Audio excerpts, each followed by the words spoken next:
When single dad Ethan Walker opened his front door that October evening, expecting a simple blind date, he never imagined the whispered words that would change everything. "My kids are in the car." What started as nervous butterflies transformed into a life-or-death situation involving stalking hidden GPS trackers and a dangerous ex-husband who'd stop at nothing to maintain control. This is the story of how one man's compassion turned a first date into a rescue mission that would save an entire family. Stay with me until the end of this incredible journey and comment your city below so I can see how far this story has traveled around the world. The October wind carried the scent of fallen leaves through the suburban streets of Millbrook as Ethan Walker stood before his bathroom mirror, adjusting his collar for the third time in 5 minutes. His reflection stared back tired brown eyes stubble. He'd forgotten to shave completely, and the kind of worry lines that came from 3 years of single parenthood.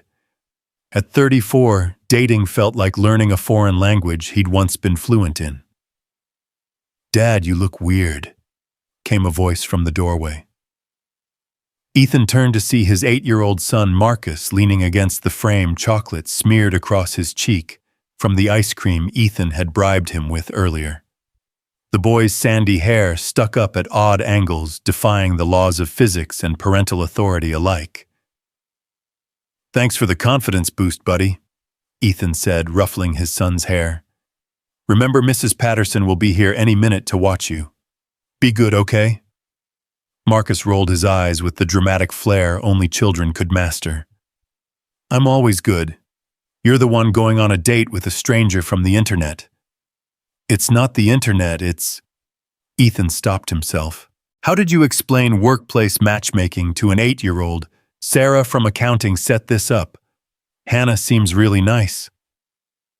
The truth was, Ethan knew almost nothing about Hannah Miller. Beyond the basics, she was 31, worked as a nurse at Millbrook General, and had recently moved to town.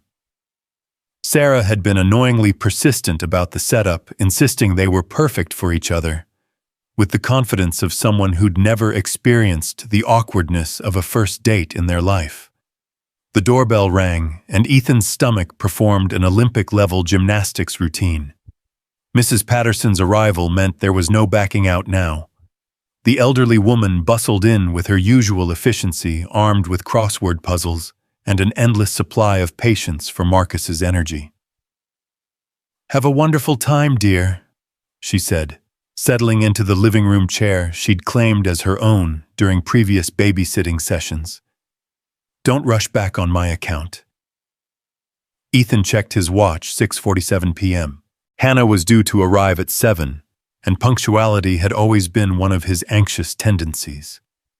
He straightened the throw pillows on the couch, moved a stack of Marcus's homework from the coffee table, and wondered for the 100th time why he'd agreed to this dinner at his house instead of meeting at a restaurant like normal people.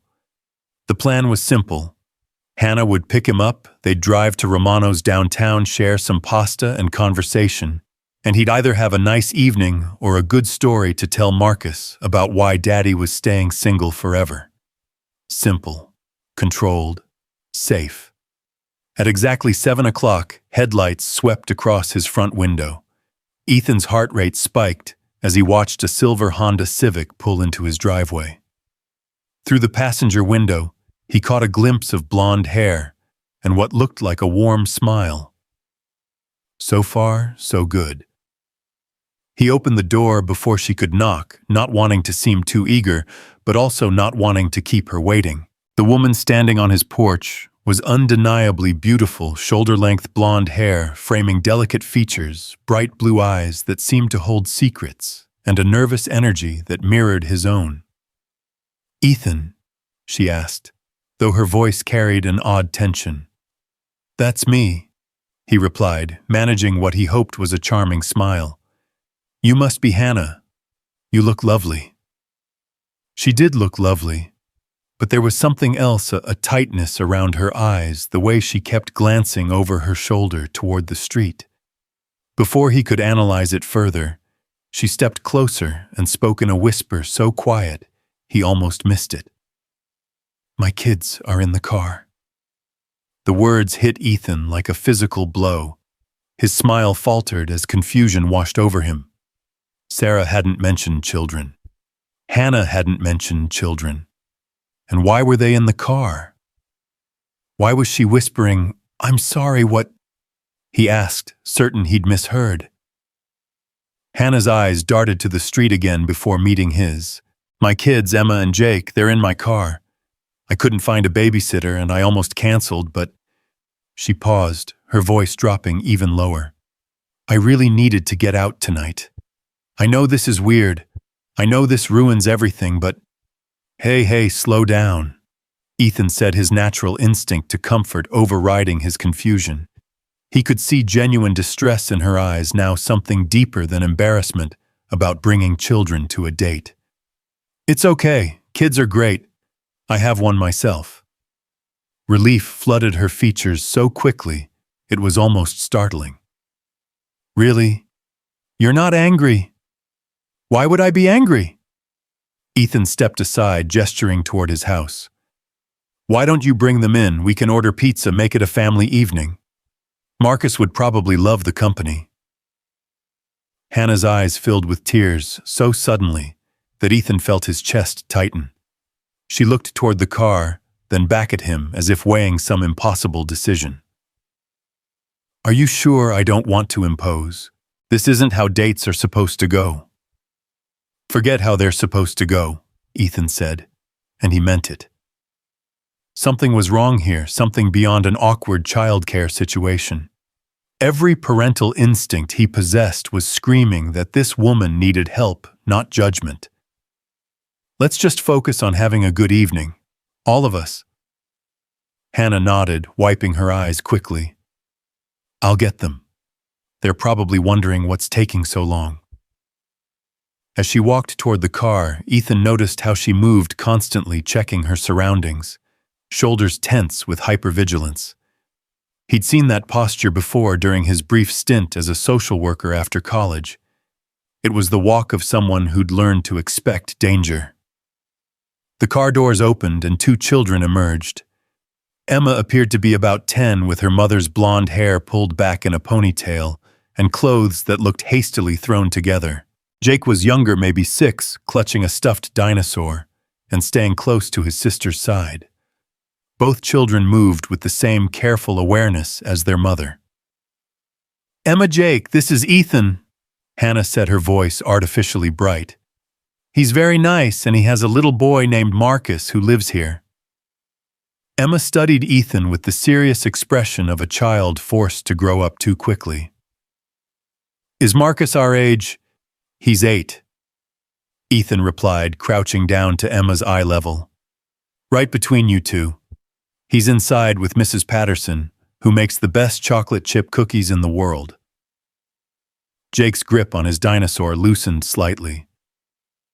"What kind of dinosaur does Marcus like?" "Well, last week he was obsessed with velociraptors, but this week it's all about triceratops.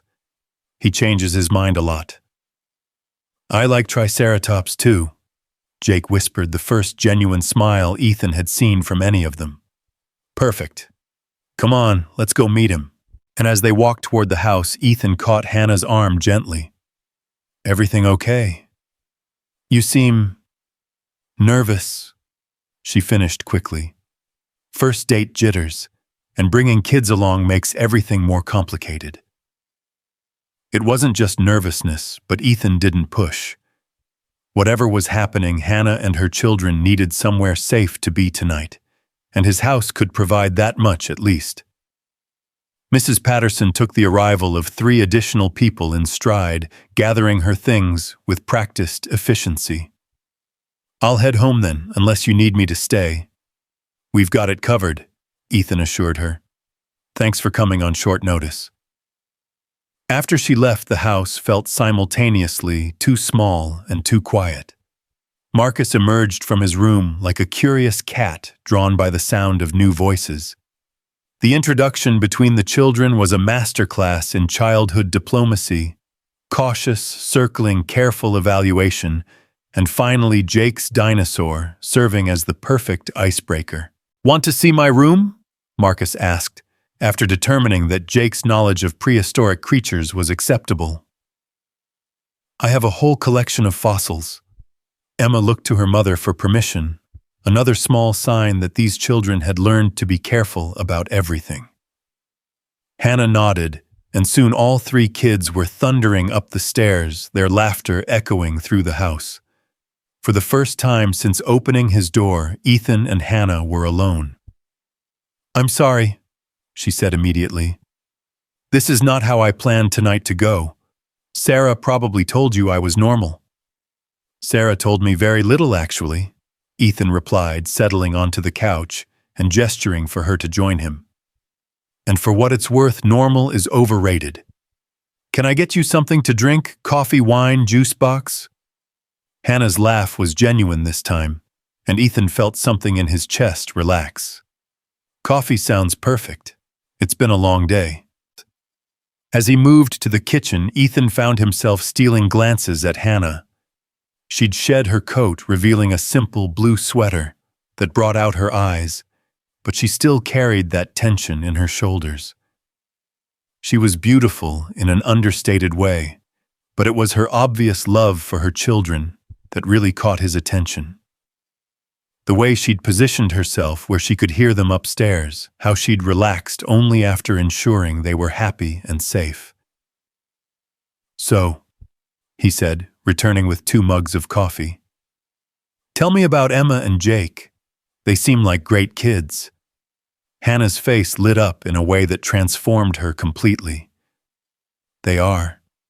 Emma's incredibly smart, too smart sometimes. She's in 5th grade but reading at high school level.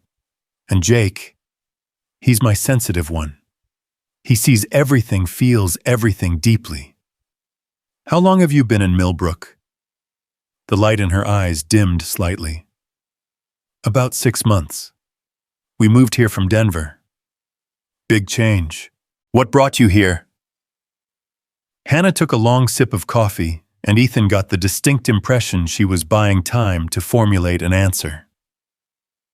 "Fresh start," she finally said. "Sometimes you need to leave everything behind and begin again." There was a story there, probably not a happy one, but Ethan didn't press. He understood the need for fresh starts better than most. "Well, Millbrook's a good place for new beginnings," he said instead. "Small enough that people care about each other, big enough that you can find privacy when you need it." "What about you, born and raised here?" "Born here, left for college, and a few years of thinking I was too good for small-town life, then came crawling back when Marcus's mom and I split up." The words came out easier than usual. Maybe it was Hannah's obvious struggles that made his own seem less shameful. "Turns out, this place grows on you. Marcus's mom lives in California now. She sends birthday cards and Christmas presents calls once a month. She's not a bad person, just not built for the day-to-day reality of parenthood." Ethan shrugged a gesture that had taken 3 years of therapy to perfect. "Her loss, Marcus's gain. We do just fine on our own." Hannah studied him with an intensity that made him slightly uncomfortable. "You're not what I expected." "What did you expect?" "I don't know, someone more." She gestured vaguely. "Most single dads I've met are either desperately looking for a replacement mom or completely bitter about their ex-wives. And I'm neither." "You're neither. You seem content, like you've made peace with your life." Ethan considered this. Content might be too strong a word. But I'm not angry anymore, and I'm not looking for someone to fix my life. If someone wants to share it, great. If not, Marcus and I will keep doing what we're doing." From upstairs came the sound of running feet and delighted shrieks. Hannah tensed immediately, but Ethan held up a calming hand. "That's the sound of kids having fun," he said. "In this house, running and moderate screaming are considered normal. I'm not used to them being so free," Hannah admitted. We've been living quietly for so long. Another piece of the puzzle. Ethan was beginning to form a picture of a woman running from something, trying to build a life while looking over her shoulder. The urge to ask direct questions was strong, but experience with Marcus had taught him that sometimes people needed to tell their stories in their own time. Kids need to run and scream sometimes, he said gently. It's how they process the world. Hannah nodded, but her eyes remained fixed on the ceiling, as if she could see through to where her children played. Emma hasn't had friends over in almost a year. Jake still has nightmares sometimes.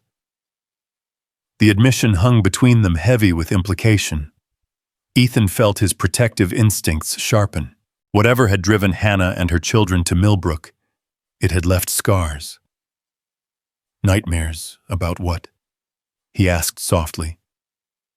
Hannah's coffee mug trembled slightly in her hands. Loud voices, doors slamming, someone being hurt.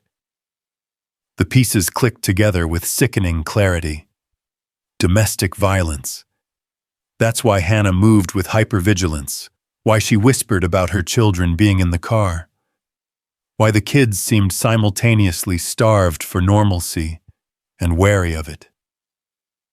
Hannah, Ethan said carefully, are you safe now? Her eyes snapped to his wide with something between fear and relief. What do you mean, so? I mean whatever you were running from. Are you safe from it here? For a moment he thought she might tell him. Her mouth opened, words seemed to form, but then the sound of children's feet on the stairs interrupted them. Emma, Jake, and Marcus tumbled into the living room, faces flushed with excitement. Mom, can we stay for dinner? Emma asked. Marcus has a treehouse, and he said we could see it tomorrow if we're still friends. We're definitely still friends, Jake announced, clutching a new dinosaur that Ethan recognized as one of Marcus's favorites. Marcus let me borrow Rex. Did he now? Ethan looked at his son, pride swelling in his chest. Marcus had never willingly shared Rex with anyone. They don't have any dinosaurs at their house, Marcus explained with the solemnity of someone correcting a great injustice. Jake needs Rex to protect him from bad dreams. The words hit the room like a small bomb. Jake's face crumpled. Emma stepped protectively in front of her brother, and Hannah went pale. Only Marcus remained oblivious to the minefield he'd just wandered into. It's okay, Hannah said quickly, but her voice was too bright, too forced. Jake doesn't have bad dreams anymore. I do sometimes, Jake whispered, contradicting his mother with the brutal honesty of childhood. But maybe Rex will help. Ethan felt something fierce and protective rise in his chest. This little boy, clutching a stuffed dinosaur like a talisman against whatever monsters haunted his sleep, had just broken his heart completely. You know what? Ethan said, dropping to Jake's level. Rex is magic. He's protected Marcus from bad dreams for 3 years. I bet he'd love to help protect you, too. Jake's eyes widened. Really, he's magic. The most magic dinosaur in all of Millbrook, Ethan confirmed solemnly. But the magic only works if you really truly believe in it. I believe, Jake said immediately, clutching Rex tighter. Hannah was crying silently, tears streaming down her face as she watched this exchange. Emma had moved to her mother's side, small hand resting on Hannah's arm, in a gesture that spoke of too much experience comforting adults. Hey, Ethan said, standing and addressing all of them. Who's hungry? I was thinking we could order from Tony's Pizza. They have the best pepperoni in 3 counties. Can we get extra cheese? Marcus asked, immediately distracted by the prospect of food. We can get whatever you want, Ethan replied. This is a celebration. What are we celebrating? Emma asked suspiciously. New friends, Ethan said simply. New friends are always worth celebrating. as he pulled out his phone to call Tony's. Ethan caught Hannah's eye. She mouthed thank you, with such gratitude that he felt his throat tighten. Whatever hell this family had escaped, they deserved every moment of peace he could give them. While they waited for the pizza, the evening took on an almost surreal quality. The children played with an intensity that spoke of long-suppressed need for normalcy. Marcus showed off his room, his toys, his books, while Emma and Jake absorbed everything with the hunger of children who'd been deprived of simple childhood pleasures. Hannah gradually relaxed, though Ethan noticed she still positioned herself where she could see the front window. When he brought this to her attention by closing the blinds, she flashed him a look of such relief that his suspicions crystallized into certainty. Someone was looking for them. Someone Hannah was afraid of. "The pizza should be here in 20 minutes, he announced, settling back onto the couch. "Perfect timing for you to tell me what's really going on." Hannah stiffened. "What do you mean?" "I mean, this isn't about a babysitter falling through. You're running from someone and you're scared they'll find you." Ethan kept his voice gentle but firm. "I'm not going to judge you, and I'm not going to turn you away. But if there's danger, I need to know what we're dealing with." The children's laughter drifted down from upstairs, a stark contrast to the tension in the living room. Hannah stared at her hands, and when she spoke, her voice was barely audible. "His name is Chase. Chase Morrison. He's my ex-husband, and he's been following us." The admission seemed to unlock something in her. Words began pouring out, years of fear and isolation spilling into Ethan's living room, like water through a broken dam.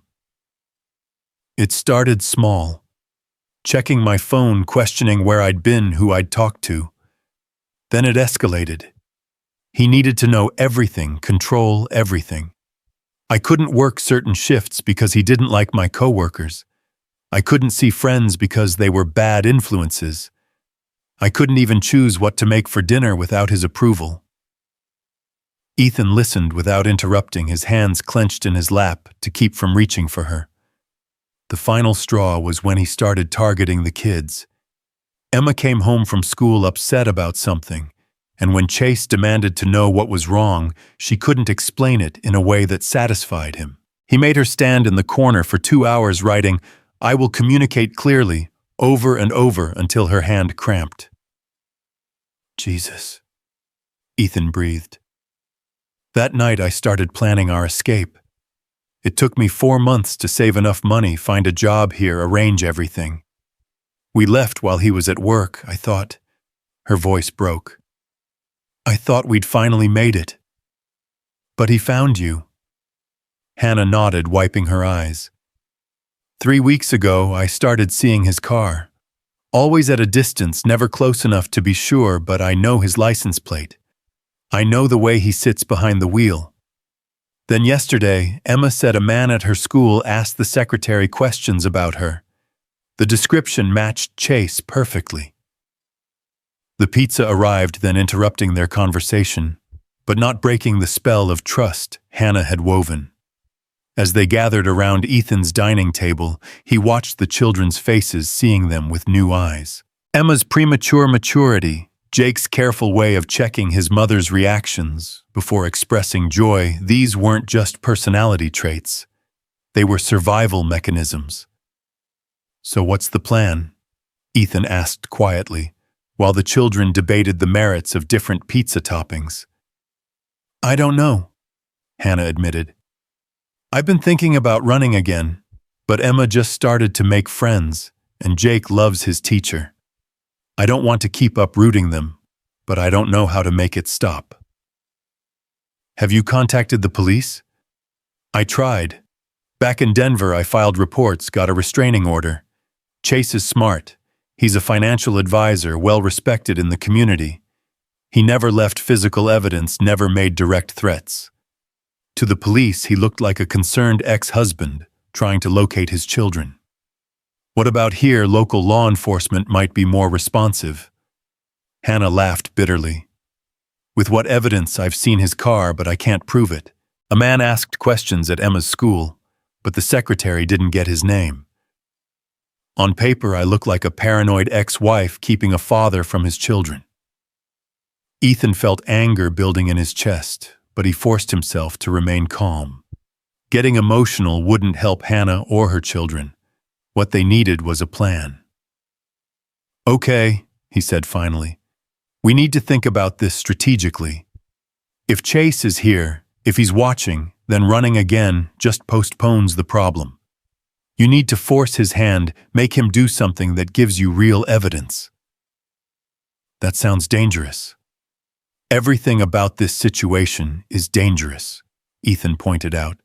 "At least this way, you control the circumstances." Hannah studied him with that intense gaze again. "Why are you helping us?" "You barely know me." The question caught Ethan off guard. Why was he helping? The smart thing would be to drive Hannah and her children home, wish them well, and go back to his uncomplicated life with Marcus. Instead, he was plotting strategy against a stalker he'd never met involving himself in a situation that could easily become dangerous. "Because someone needs to," he said finally. "Because kids shouldn't have to live in fear.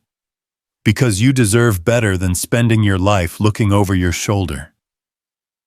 Hannah's eyes filled with tears again, but this time they seemed different tears of relief rather than despair. "Besides," Ethan added, attempting to lighten the mood, "I've always been a sucker for lost causes." "We're not lost," Emma said suddenly from across the table, proving that children heard far more than adults assumed. "We're just finding our way." "That's right, sweetheart," Hannah said, reaching over to squeeze her daughter's hand. "We're finding our way." The rest of the evening passed in a strange bubble of normalcy. They finished dinner, played board games, and when Jake fell asleep on the couch, clutching Rex, nobody had the heart to wake him. Marcus curled up beside his new friend, and Emma settled into the armchair, with a book looking more relaxed than she had all evening. As 9 o'clock approached, reality began to intrude. Hannah would need to take her children home back to whatever rental house or apartment they'd been hiding in. The thought of them leaving, of Hannah driving into the darkness while potentially being watched, made Ethan's stomach clench. "Stay," he said suddenly. Hannah looked up from where she'd been gently shaking Jake awake. "What?" "Stay here tonight. I have a guest room. Marcus has bunk beds. If Chase is watching your place, he'll expect you to come home. Let him wonder where you are." "Ethan, I can't ask you to." "You're not asking. I'm offering." He stood up, decision made. "Tomorrow we'll figure out a long-term plan. Tonight, everyone sleeps safely." Hannah looked around the room at Jake, still drowsy and clinging to Rex, at Emma, already half asleep over her book, at Marcus, who had somehow become a protective big brother in the space of a few hours. Then she looked at Ethan, really looked at him as if trying to see into his soul. "Okay," she whispered. "Yes, thank you." As they settled the children for the night, Jake and Marcus in the bunk beds, Emma in the guest room, Hannah taking the couch, despite Ethan's protests, the house felt different. Fuller. More alive than it had been in years. Ethan lay in his own bed, listening to the sounds of a house occupied by more than just him and Marcus. The soft whisper of unfamiliar breathing, the creak of floorboards, as Hannah moved quietly downstairs, the sense of other lives intersecting with his own. Tomorrow would bring complications. Questions about what came next, decisions about how involved he wanted to get in Hannah's fight. The practical realities of helping a woman and her children escape a dangerous situation. But tonight, in this moment, it was enough that they were safe. That 3 people who had been living in fear were sleeping peacefully under his roof. That sometimes, when you opened your door expecting one thing, life handed you something entirely different, something that mattered more than you ever could have imagined. Outside, the October wind continued to blow through the streets of Millbrook, carrying with it the scent of change and possibility. And somewhere in the darkness, a silver Honda Civic sat in Ethan Walker's driveway, no longer running from shadows, but finally, for one night at least, finding refuge in the light. The first fingers of dawn crept through Ethan's bedroom window, pulling him from a restless sleep filled with dreams of shadowy figures and children's cries. He'd spent most of the night listening to the unfamiliar sounds of his house sheltering more than just him, and Marcus, the soft rustle of Hannah moving restlessly on the couch. Jake's occasional whimper that would quiet when Rex was pulled closer. Emma's steady breathing from the guest room. Ethan padded downstairs in his pajamas and bare feet, expecting to find Hannah still asleep on the couch. Instead, he discovered her standing at the kitchen window, still in yesterday's clothes, coffee mug clutched in her hands like a lifeline. Her blonde hair fell in tangles around her shoulders, and dark circles shadowed her eyes. "Couldn't sleep?" he asked softly, not wanting to startle her. Hannah turned, offering a weak smile. "I kept thinking I heard cars. Every set of headlights made me wonder if it was him." She gestured toward the window with her mug. "Old habits. I've been checking windows and listening for engines for so long. I'm not sure I remember how to sleep through the night anymore." Ethan moved to the coffee maker, grateful she'd already started a pot. The familiar ritual of morning caffeine felt reassuring after the surreal events of the previous evening. "How long has it been? Since you felt really safe, I mean." 3 years, Hannah answered without hesitation. That's when the controlling behavior really started. Before that, there were warning signs I ignored, but 3 years ago was when I realized I was living with someone I didn't recognize anymore. The weight of her words settled between them like a stone dropped in still water. 3 years of hypervigilance of teaching her children to be afraid of running from a man who was supposed to love and protect them. "Tell me about him," Ethan said, settling against the counter with his coffee. "Not the abuse, I don't need those details. But who is he? What makes him tick?" Hannah considered this, her fingers tracing the rim of her mug. "Chase is methodical. Everything he does is calculated for maximum impact with minimum risk to himself. He's charming when he needs to be intimidating when charm doesn't work. He builds relationships with people in authority, police officers, judges, teachers, so when conflicts arise, they already see him as the reasonable one. Sounds like a sociopath." "I think he might be, or at least has sociopathic tendencies. He doesn't feel empathy the way normal people do, but he's incredibly good at mimicking it when it serves his purposes." Hannah's voice took on a clinical tone as if discussing a case study rather than the man who'd terrorized her family.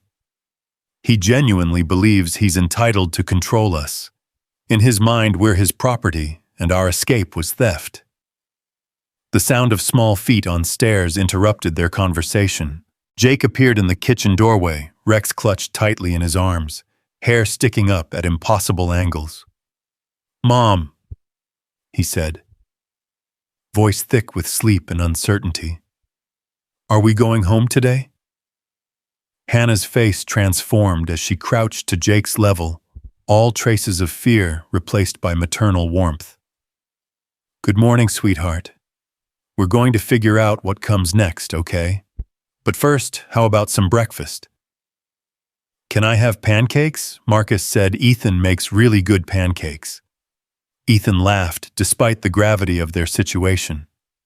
"Marcus has been talking me up, has he? I guess I better live up to the hype." He moved toward the refrigerator, grateful for a task that felt normal and achievable. "Chocolate chip or blueberry?" "Chocolate chip," Jake said immediately, then looked worriedly at his mother. "Is that okay, Mom?" The question, such a simple request for permission, that shouldn't have been necessary made Ethan's chest tighten. What kind of environment had these children lived in, where asking for chocolate chip pancakes required maternal approval? Chocolate chip sounds perfect, Hannah assured him, pressing a kiss to the top of his head. Why don't you go wake up Emma and Marcus? Tell them breakfast will be ready in 20 minutes. As Jake bounded back upstairs with renewed energy, Hannah turned to Ethan with gratitude shining in her eyes. Thank you. For the pancakes, for last night, for all of it. I know this isn't what you signed up for when Sarah set us up. Sarah's matchmaking skills are apparently more mysterious than any of us realized, Ethan said, pulling ingredients from the pantry, though I'm starting to think she knew exactly what she was doing. What do you mean? Ethan measured flour into a bowl, considering his words. Sarah's been trying to set me up for 2 years. She's introduced me to teachers, nurses, lawyers, marketing executives, all perfectly nice women who checked every box on paper. But she's never been pushy about it before. With you, she was relentless. Hannah frowned. You think she knew about Chase? I think Sarah knows more about her coworkers than she lets on. She mentioned you'd recently moved to town, needed to build a support network. She probably sensed you were running from something and thought I might be able to help. Are you angry that she manipulated the situation? Ethan paused his mixing, looking at Hannah seriously. Are you kidding? She introduced me to someone who needed help, someone brave enough to protect her children by starting over in a strange place. She probably figured that if anyone would understand single parenthood and starting fresh, it would be me. The sound of children's voices and thundering feet filled the house as Emma, Jake, and Marcus made their way downstairs. The kitchen suddenly felt smaller, but infinitely warmer, with all 5 of them crowded around the breakfast table. These are the best pancakes in the history of pancakes, Emma declared solemnly after her first bite. Jake, we need to learn this recipe. It's a family secret, Marcus announced importantly. Dad only teaches it to special people. Are we special people? Jake asked, with the earnestness only 6-year-olds could manage. Marcus looked at his father, then at Jake and Emma, then back at Ethan, with an expression far too mature for his 8 years. Yeah, he said finally. You're special people.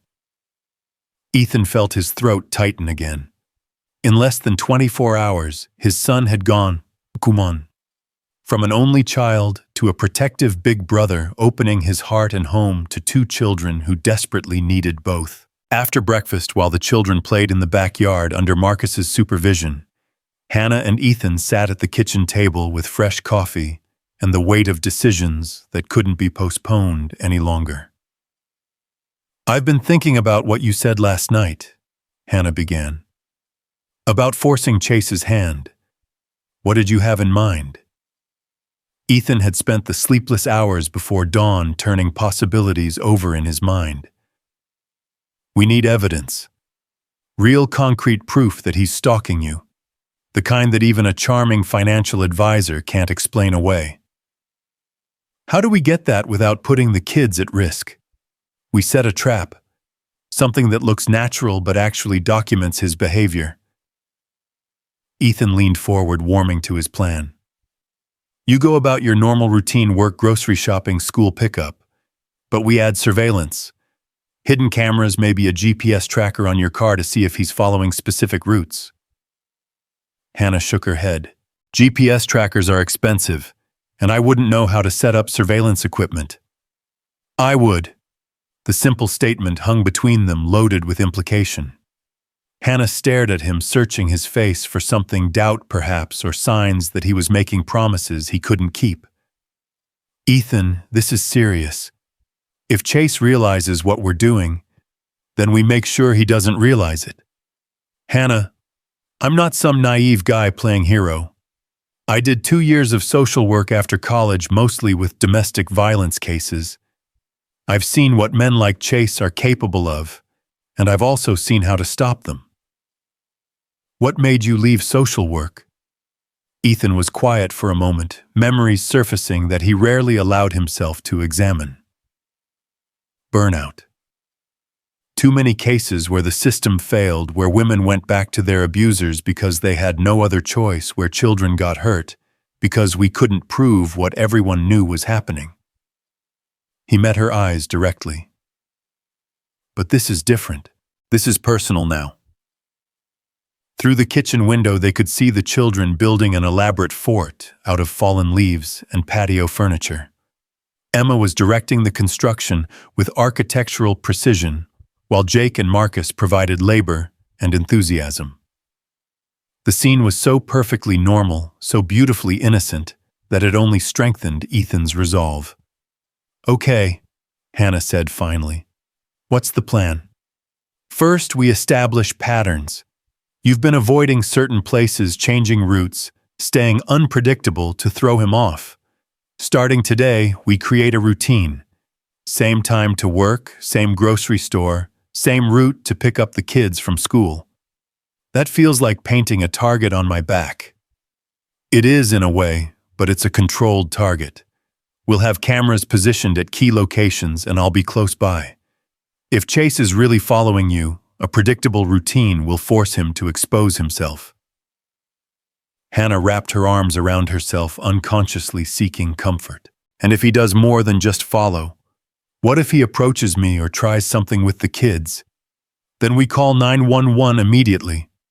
But honestly, I don't think he will. Men like Chase prefer to operate in shadows to maintain plausible deniability. Direct confrontation isn't his style, you said so yourself." "You're right.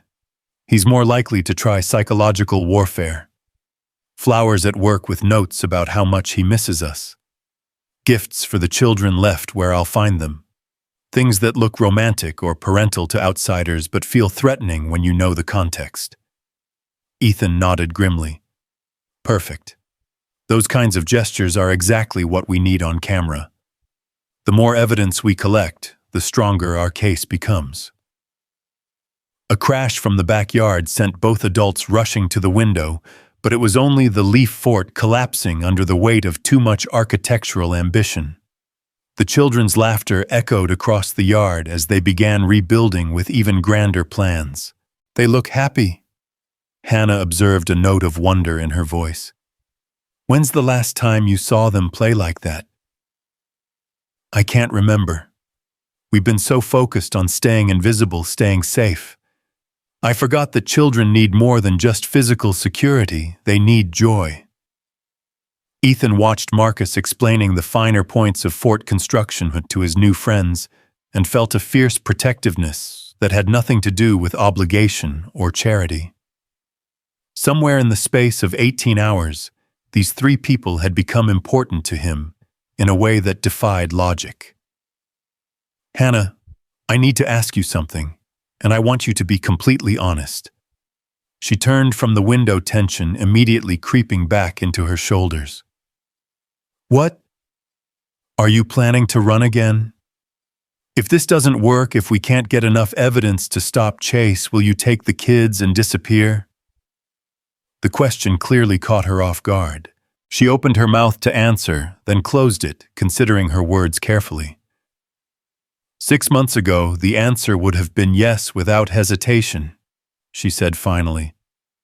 Running was all I knew how to do, but watching Emma and Jake this morning, seeing them make friends, feeling what it's like to have someone in my corner. She paused, looking directly at him. "I don't want to run anymore, Ethan. I want to fight." Something that had been knotted tight in Ethan's chest since the previous evening finally loosened. Good. Because running only works temporarily. Eventually, you run out of places to go. So we fight. But what if we lose? Then we fight smarter next time. But I don't think we're going to lose. Hannah studied his face, and Ethan found himself hoping she saw whatever she was looking for. Why are you so confident? Because Chase has been playing this game on easy mode. He's been dealing with a scared, isolated woman who had no support system and no resources. That's not the case anymore. You think having one ally changes everything. I think having the right ally changes everything, Ethan corrected. And you've got more than just me now. You've got Marcus, who's already decided Emma and Jake are family. You've got Mrs. Patterson, who has opinions about everything and connections everywhere. You've got Sarah from accounting, who's invested in this relationship working out. Chase might be methodical, but he's not prepared for a community that's decided to protect you. Hannah's eyes filled with tears, but for the first time since Ethan had met her, they seemed to be tears of hope rather than despair. Their planning session was interrupted by the sound of the front doorbell. Both adults froze, looking at each other with sudden anxiety. It was barely past 9 on a Saturday morning, too early for casual visitors, too late for emergencies. "Stay here," Ethan said quietly, moving toward the front of the house. "Ethan, what if it's not?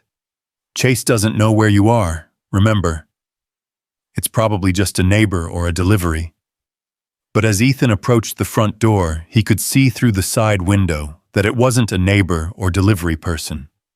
A man in an expensive suit stood on his porch, tall and lean, with carefully styled dark hair and the kind of practiced smile that didn't reach his eyes. Everything about him screamed success and respectability, from his polished shoes to his confident posture. Ethan's blood ran cold as he realized who was standing outside his door. Chase Morrison had found them.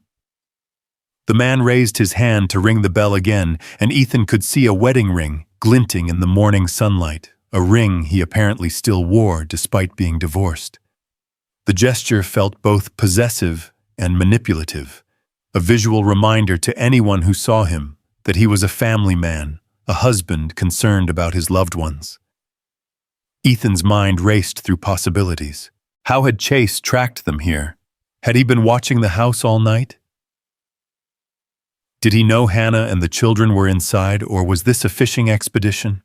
From the kitchen came the sound of Hannah's sharp intake of breath. She'd followed him despite his instruction to stay put, and had seen Chase through the window. Her face had gone white, and she was backing away from the door, as if the man outside might somehow sense her presence through the walls. "Mom?" came Emma's voice from the backyard door. "What's wrong?" The children were coming inside, drawn by some sixth sense that adults had whenever the atmosphere shifted from safe to dangerous. Emma's question was followed by the sound of all 3 kids entering the kitchen, their happy chatter dying as they sensed the tension. Chase rang the doorbell again, longer this time, more insistent. He was close enough to the window that Ethan could see his expression, clearly concerned and slightly confused, the perfect mask of a worried ex-husband looking for his family. "Hannah," Ethan said quietly, not taking his eyes off the man outside. "Take the kids upstairs. Now. Stay away from windows and keep them quiet." "What are you going to do?" "I'm going to find out what he wants." "Ethan, no. Don't open that door. He's dangerous.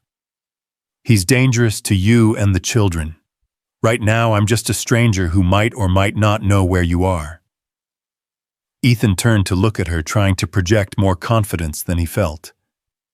"Trust me. I've dealt with men like him before." Hannah hesitated for a moment longer, then gathered Emma and Jake with urgent whispers.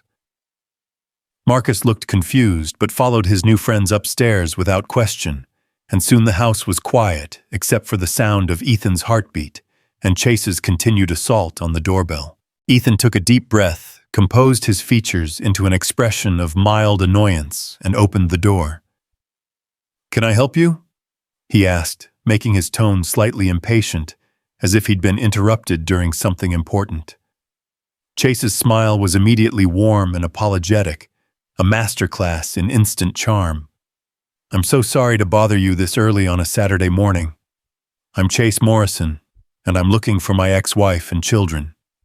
I believe they might have visited here last night." The man's voice was smooth and reasonable, tinged with just the right amount of concern. If Ethan hadn't known the truth, he might have found himself sympathetic to this well-dressed father searching for his family. "Your ex-wife?" Ethan replied, letting confusion color his voice. "I'm sorry, I think you might have the wrong house. Hannah Miller, blonde, about 5'6", with 2 children, Emma and Jake." Chase's smile never wavered, but Ethan caught a flicker of something cold in his eyes. "Her car was seen in this neighborhood last night, and I'm worried something might have happened to them." "Miller." Ethan made a show of thinking about it. "Oh, you mean Hannah from the hospital? We work together occasionally, but I haven't seen her recently." It was a calculated risk admitting to knowing Hannah while denying recent contact. But Ethan figured that Chase probably already knew about Hannah's job and might have information about her coworkers. Complete denial would seem suspicious. "You work together?" Chase's interest sharpened slightly, though he maintained his concerned facade. "At Millbrook General. I do some consulting there. IT support." The lie came easily. Ethan had actually done some computer work for the hospital's billing department the previous year. "But like I said, I haven't seen Hannah lately. Is everything okay? You seem worried." Chase stepped closer, and Ethan caught a whiff of expensive cologne mixed with something else, an underlying tension that belied his calm exterior. "There was a miscommunication about custody arrangements," Chase said smoothly. "I was supposed to pick up the children this weekend, but when I went to her apartment, they weren't there. A neighbor mentioned seeing them leave with a dark-haired man, and another neighbor saw them in this area." Every word was carefully chosen, designed to paint Ethan as a potential kidnapper and Chase as a concerned father. Ethan had to admire the man's skill even as it made his skin crawl. "That sounds stressful," Ethan said sympathetically. "Have you tried calling her cell phone? Or maybe checking with other friends?" "Of course I have," Chase replied, allowing a hint of frustration to creep into his voice. "I've been trying to reach her all night. I'm starting to worry that something serious has happened." The performance was flawless. To any observer, Chase would appear to be a devoted father, driven to desperate measures by fear for his children's safety. The fact that he was actually a stalker who had no legal right to see those children would be impossible to detect from his demeanor alone. "Well, I'm sorry I can't help you," Ethan said, beginning to close the door. "But I'm sure everything's fine. Maybe she took the kids on a spontaneous trip." Chase's hand shot out, stopping the door from closing completely.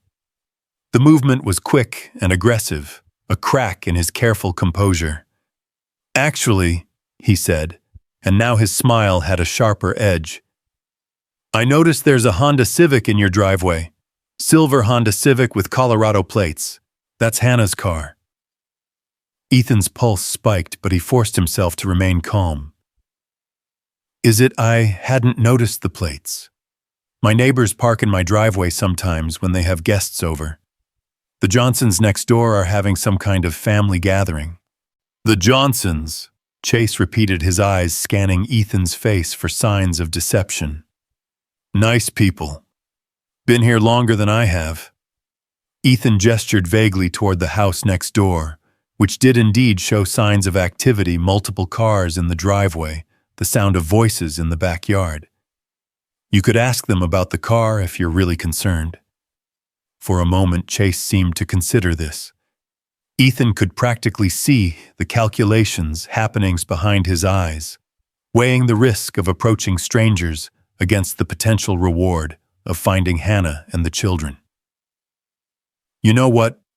Chase said finally, his smile returning to full wattage. "I think I will do that. Thank you for your time, Mr. Walker. Ethan Walker." "Thank you, Mr. Walker. And if you do happen to see Hannah or hear from her, could you ask her to call me? I'm sure this is all just a misunderstanding, but I'm worried about the children." "Of course," Ethan lied smoothly. "I hope you find them soon." Chase stepped back from the door, but he didn't leave immediately. Instead, he stood on the porch for a long moment, studying Ethan's face as if trying to memorize every detail. "Enjoy your Saturday," he said finally, and then he was walking down the front steps toward the Johnsons' house. Ethan closed the door and immediately turned the deadbolt, his hands shaking slightly from adrenaline. Through the side window, he watched Chase approach the Johnsons' front door with the same confident stride, the same concerned expression he'd worn moments before. Upstairs, he could hear urgent whispers and the sound of footsteps moving away from windows. Hannah would be terrified, wondering what had happened, whether Chase had somehow talked his way inside. Ethan climbed the stairs quickly, finding all four of them huddled in Marcus's room. The children on the bottom bunk, Hannah standing guard by the window with a baseball bat she'd apparently found somewhere. "He's gone," Ethan said immediately.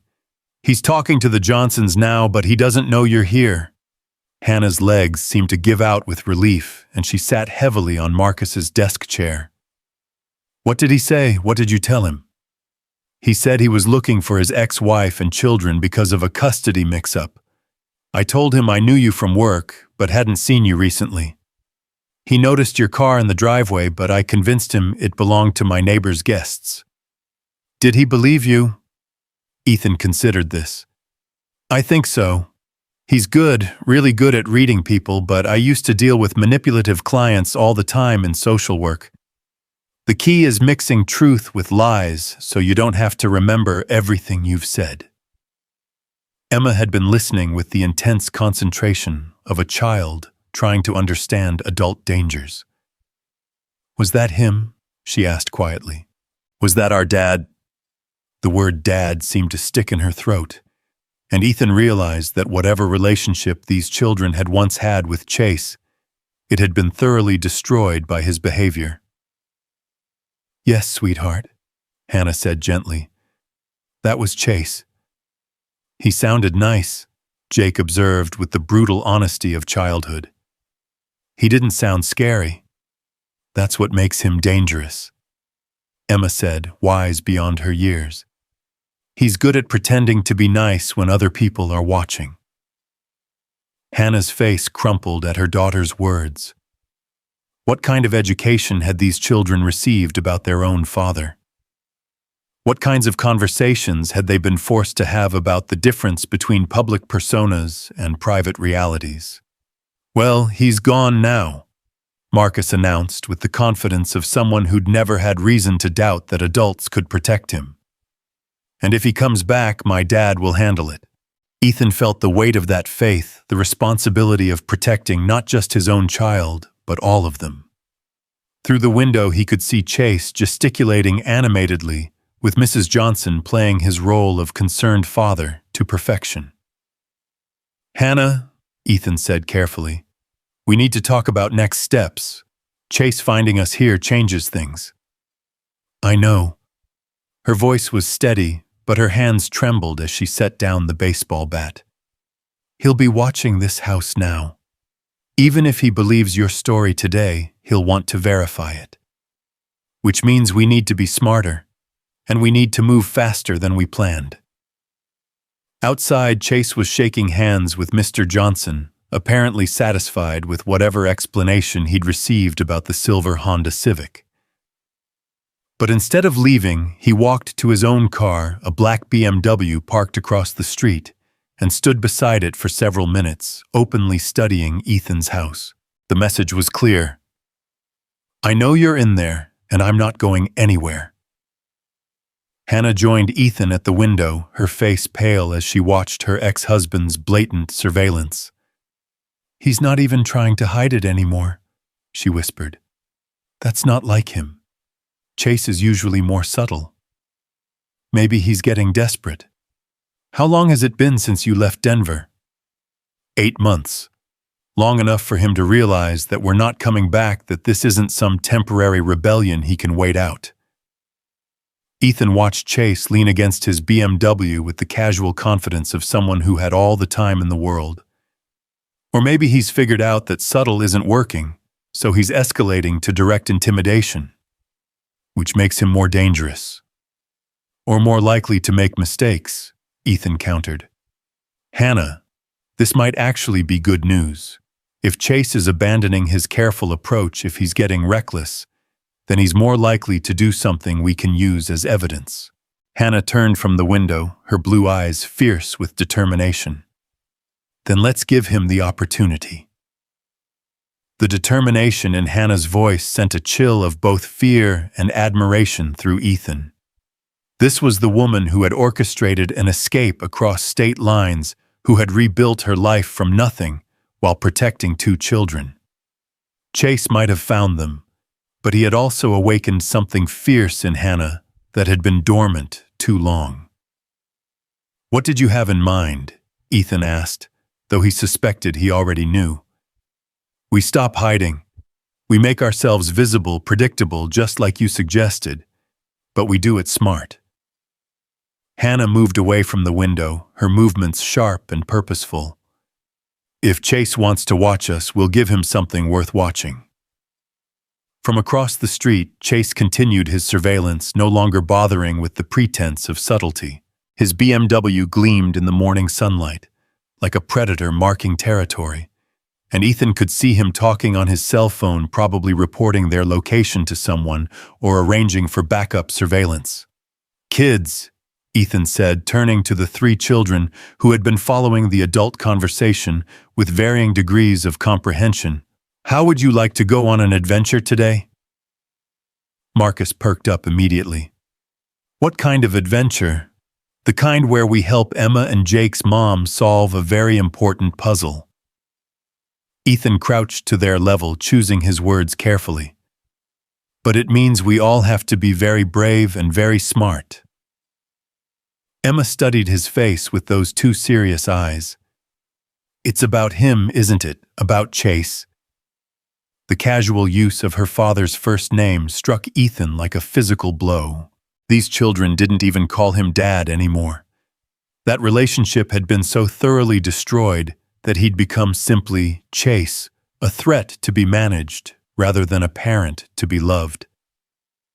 Yes, Hannah said, settling beside her daughter on the bed. It's about Chase, and it's about making sure he can never hurt us again. Are we going to call the police? Jake asked, still clutching Rex tightly. Eventually, Ethan replied. But first we need to collect evidence. We need to prove to the police that Chase has been following you, bothering you, making you feel unsafe. Like when he left flowers at my school? Emma asked. Hannah's head snapped toward her daughter. What flowers? When? Last week. The secretary said a nice man brought them for me, said he was my father, and wanted me to know he was thinking about me. Emma's voice was matter of fact, but Ethan could see the tension in her small shoulders. I threw them away before you picked me up. Emma, sweetheart, why didn't you tell me? Because I knew it would scare you, and we were finally starting to feel safe here. The simple wisdom and protective instinct of a 10-year-old left both adults speechless for a moment. Emma had shouldered the burden of adult worries to protect her mother's peace of mind, a responsibility no child should have to carry. No more secrets, Hannah said firmly, pulling Emma into a fierce hug. From now on, we tell each other everything, no matter how scary it might be. We're stronger when we're honest with each other. Does that mean you'll tell us the real plan? Emma asked, her voice muffled against her mother's shoulder. Hannah looked at Ethan over her daughter's head, a silent question in her eyes. How much truth could children handle? How much should they be involved in their own protection? The real plan, Ethan said slowly, is to catch Chase doing something obviously wrong, something so clear that even people who don't know the whole story will understand that he's the bad guy.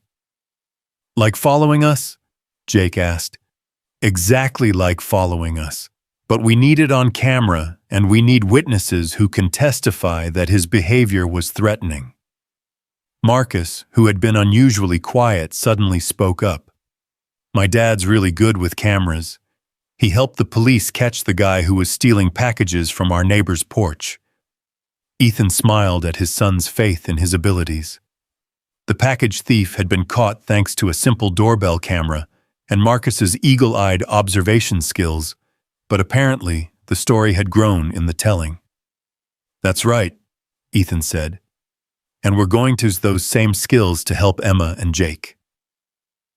Hannah stood up, her expression resolute. "What do we need to do?"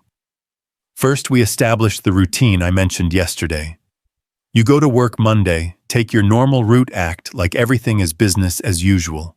I'll follow at a distance with cameras, and if Chase is tracking you, we'll document it. What about the kids? I'm not putting them at risk to get evidence." "The kids stay with me. Marcus is off school for teacher planning day on Monday anyway, and I can call in sick. We'll say Emma and Jake are visiting cousins from out of town." "But Chase will expect to see them with me," Hannah protested. "If they're not in their normal routine, he'll know something's up." Ethan had already considered this problem. "Not necessarily. You've been unpredictable for months, right? Changing schedules, varying routines to throw him off. One day of the kids being somewhere else won't immediately scream trap to him. And it gets them safely out of the way while we gather evidence," Hannah added, understanding dawning in her eyes. From the window came the sound of a car door slamming. Chase was getting back into his BMW, apparently finished with his surveillance for the moment. But as he drove away, he moved slowly, deliberately, making sure anyone watching would see his license plate, would remember his presence in the neighborhood. "He's marking territory," Hannah observed with bitter recognition, "letting everyone know that we're his property and he's not giving up." "Good," Ethan said grimly. "Territorial behavior is exactly what we need to document.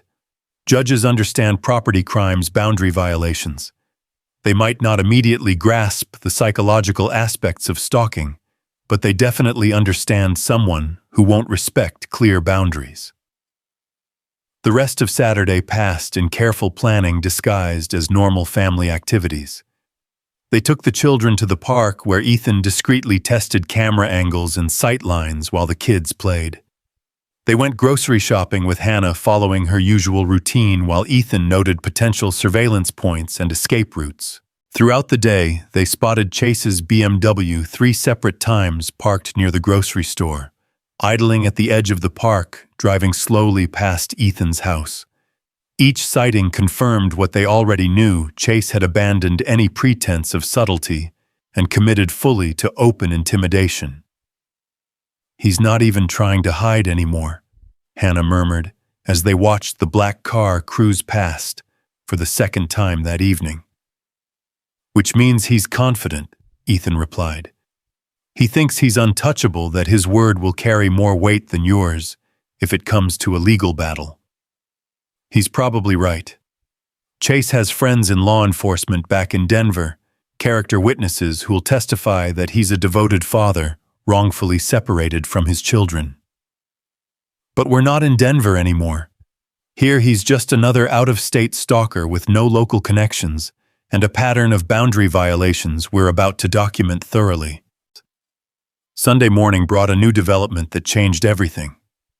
Hannah was helping Marcus and Jake build an elaborate breakfast sandwich when her phone buzzed with a text message. The color drained from her face as she read it, and her hands began to shake. "What is it?" Ethan asked, immediately moving to her side. Wordlessly, Hannah held out her phone.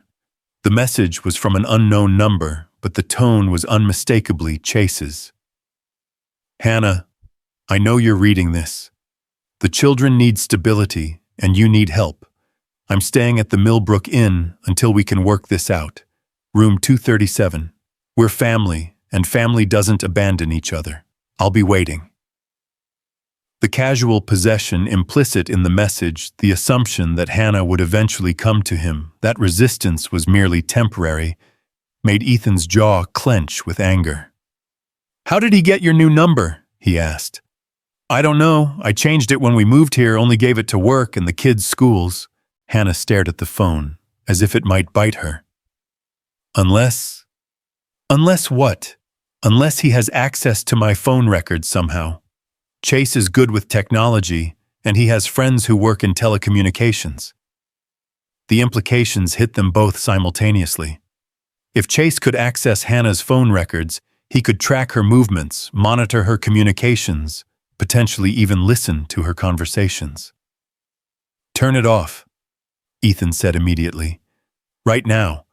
And remove the battery if you can." Hannah powered down the phone with shaking fingers. "If he's been tracking my phone, then he knows I've been here since Friday night. He knows I didn't go home. Which explains why he came here yesterday morning instead of waiting for you at your apartment." Emma, who had been quietly observing the adults' tension, spoke up from the breakfast table. "What does he want?" Hannah looked at her daughter, then at Jake, who had stopped building his sandwich to listen. "How did you explain to children that their father wanted to control them, own them, treat them like property rather than people?" "He wants us to come back," Hannah said finally. "He wants things to go back to the way they were before."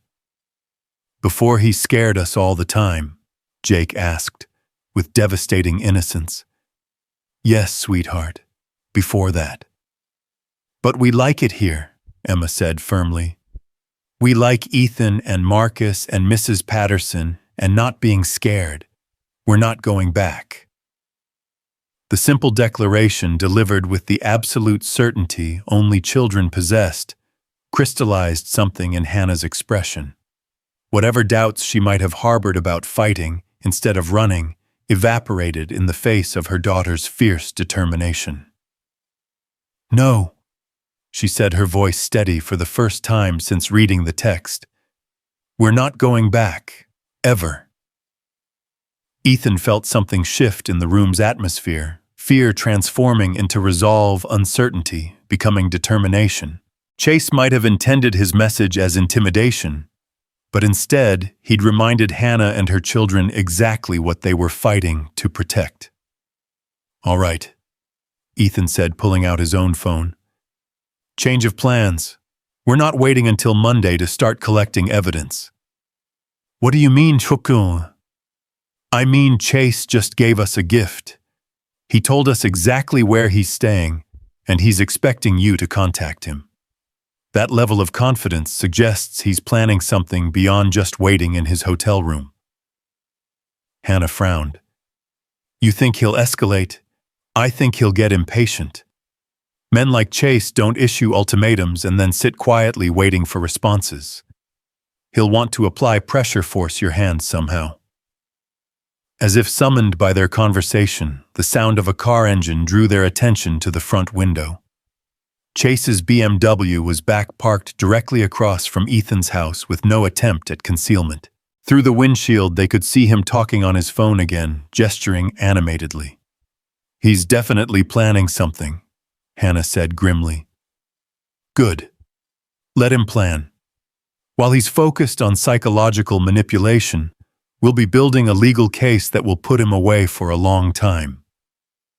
Ethan spent the next hour making calls to contacts from his social work days, a retired police detective who specialized in domestic violence cases, a family court advocate who understood stalking patterns, a private investigator who owed him a favor from a particularly difficult case 3 years earlier.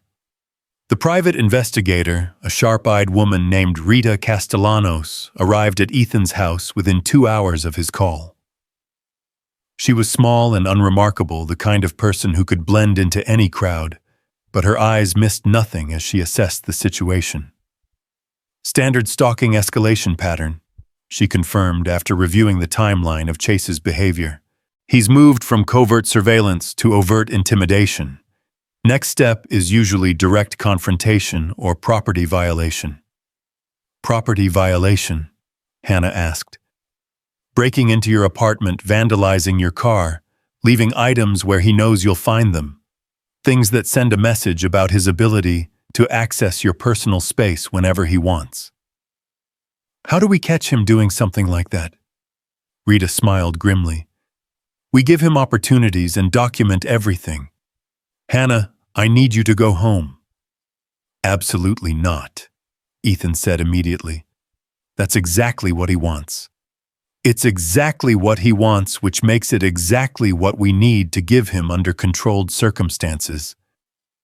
Rita pulled out a tablet and began sketching a plan. Hannah goes to her apartment, stays for exactly 1 hour, doing normal activities, laundry cleaning, meal prep. I'll have surveillance set up to catch any approach he makes. What if he tries to get inside? What if he hurts her? He won't, not yet. Chase is still in the intimidation phase, testing boundaries. He wants Hannah to know he can find her anywhere, that running is pointless. But he's not ready for direct violence that comes later if psychological pressure doesn't work. Hannah was quiet for a long moment, considering the proposal. What about the kids? The kids stay here with Ethan. As far as Chase knows, you're alone and vulnerable. That's when men like him feel most confident about making their move. You want to use me as bait. I want to use his arrogance against him, Rita corrected. Chase thinks he's untouchable, that his word carries more weight than yours. We're going to prove him wrong. The plan that emerged over the next hour was complex but elegant. Hannah would return to her apartment Sunday afternoon, establishing a pattern that Chase could follow and predict. Rita would position surveillance equipment to document any approach he made, any boundary violations, any evidence of his ongoing harassment.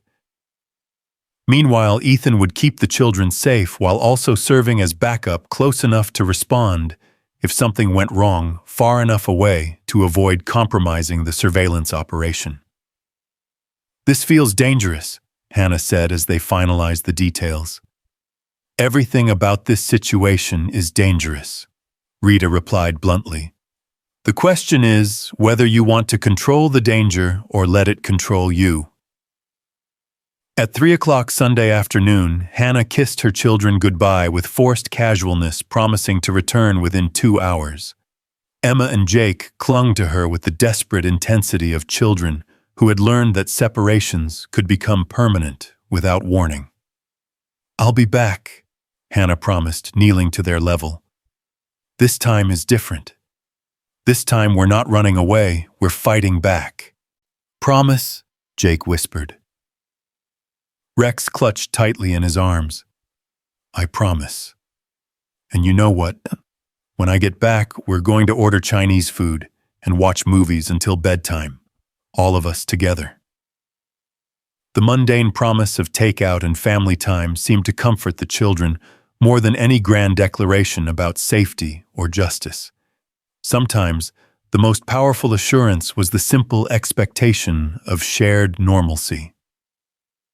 As Hannah drove away in her silver Honda Civic, followed at a discreet distance by Rita, in an unmarked van, Ethan gathered the 3 children in his living room and tried to project confidence he didn't entirely feel. All right, team, he said with forced cheer. Who wants to learn how to make the world's best chocolate chip cookies? The next 90 minutes passed in a blur of flour, sugar, and nervous energy.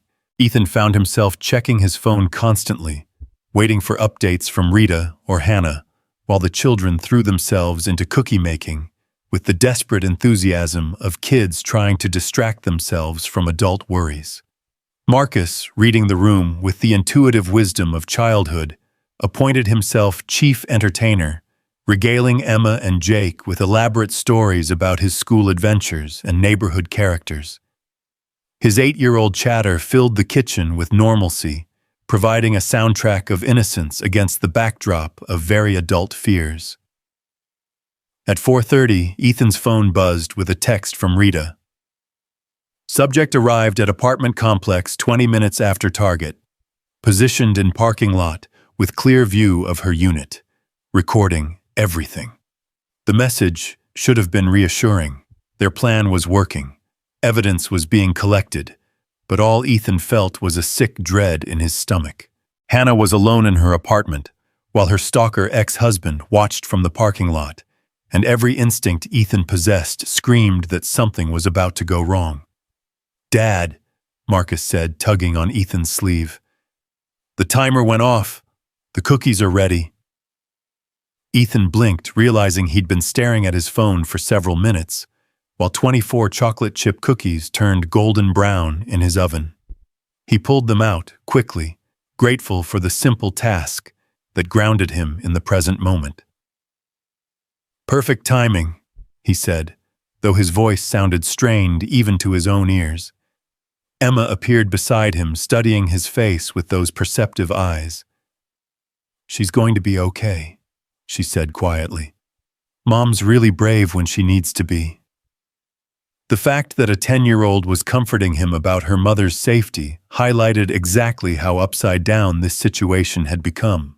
These children had been forced to develop resilience and wisdom far beyond their years, and Ethan felt a fresh surge of anger at the man who had stolen their innocence. At 5 o'clock, Hannah's scheduled return time came and went without word. Ethan's phone remained stubbornly silent, and the cookies grew cold on their cooling rack while he paced between the kitchen and living room windows. 5:15. 5:30. By 5:45, Ethan was seriously considering breaking protocol and driving to Hannah's apartment complex himself. Then his phone rang. "It's Hannah," came the familiar voice, but there was something wrong with the tone. "I'm okay, but we have a problem." "What kind of problem?" "Chase didn't just watch from the parking lot. About an hour after I got here, he came to my door." Ethan's blood ran cold. "Did he get inside? Are you hurt?" "No, I didn't let him in, but Ethan, he had a key." The words hit like a physical blow. "What do you mean he had a key?"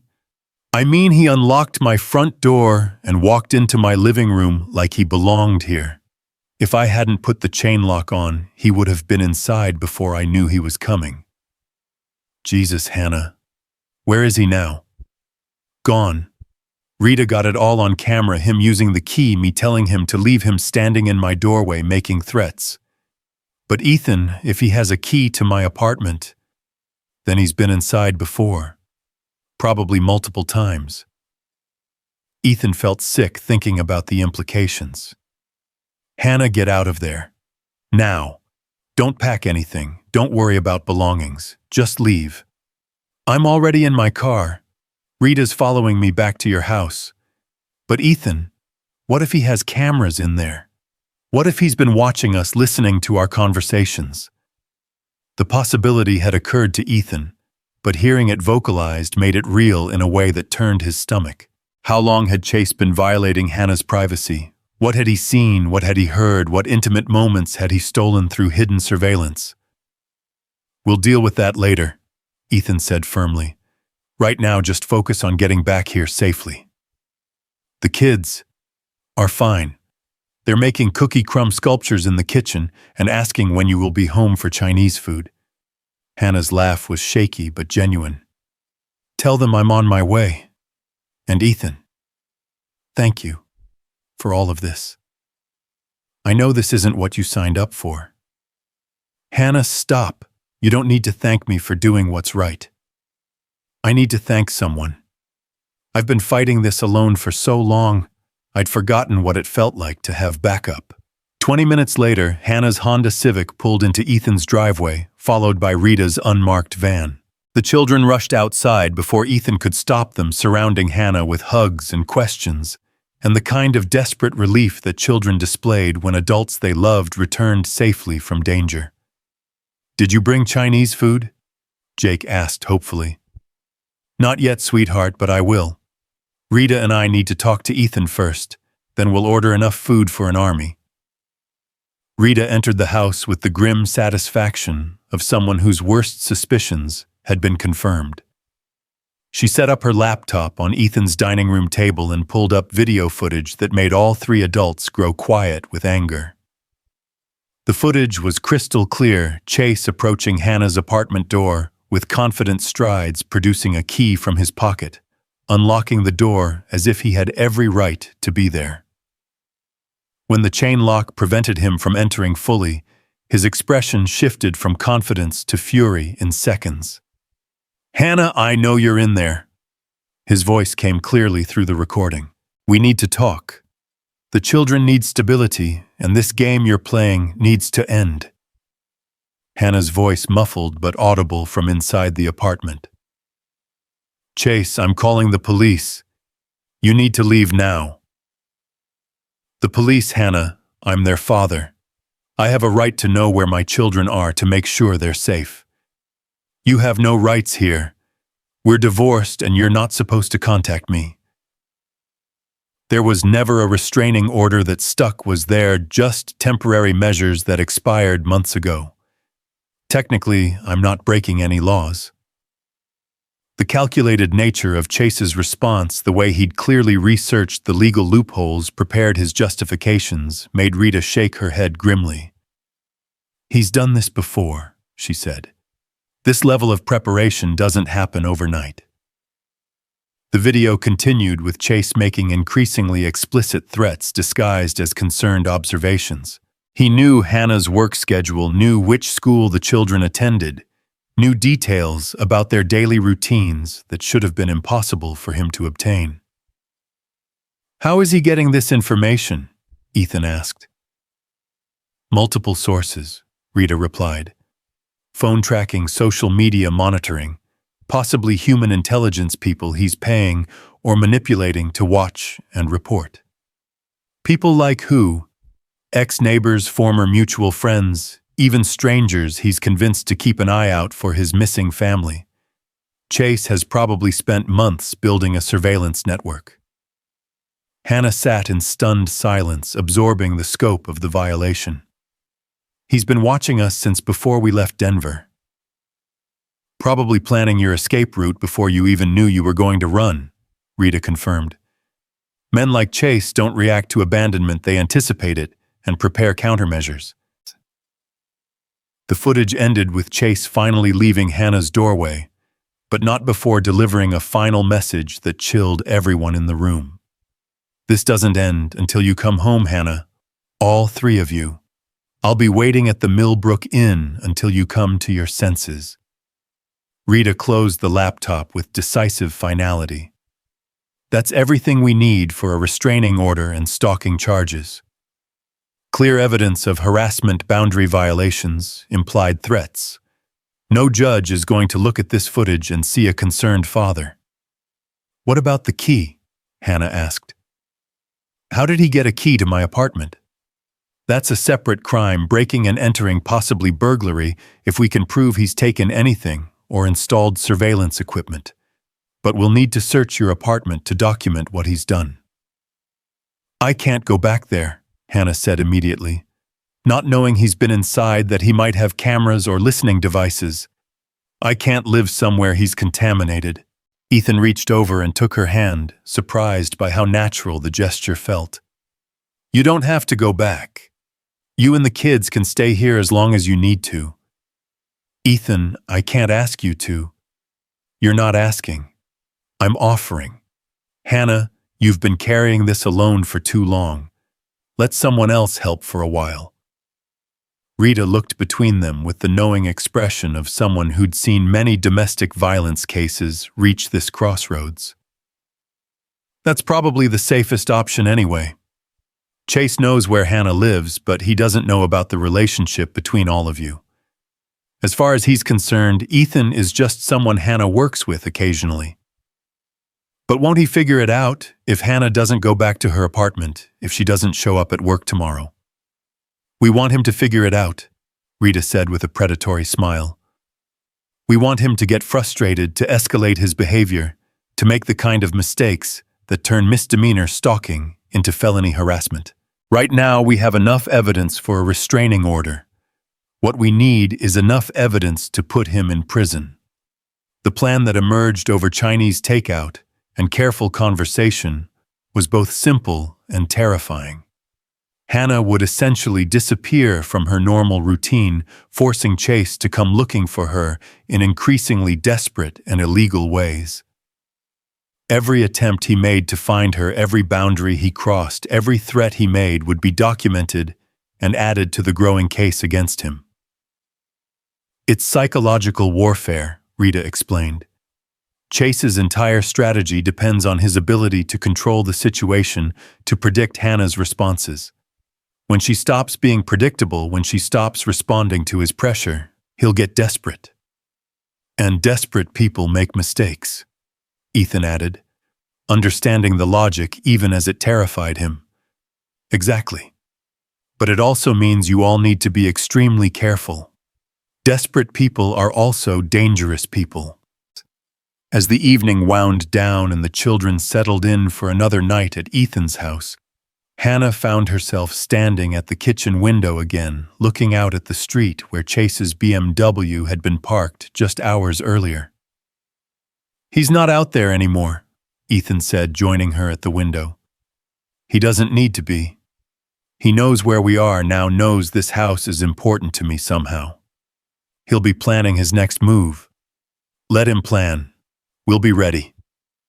Hannah turned from the window to look at Ethan directly. "Are you scared?" The question caught him off guard. Was he scared? Absolutely. Terrified would be more accurate. But underneath the fear was something else.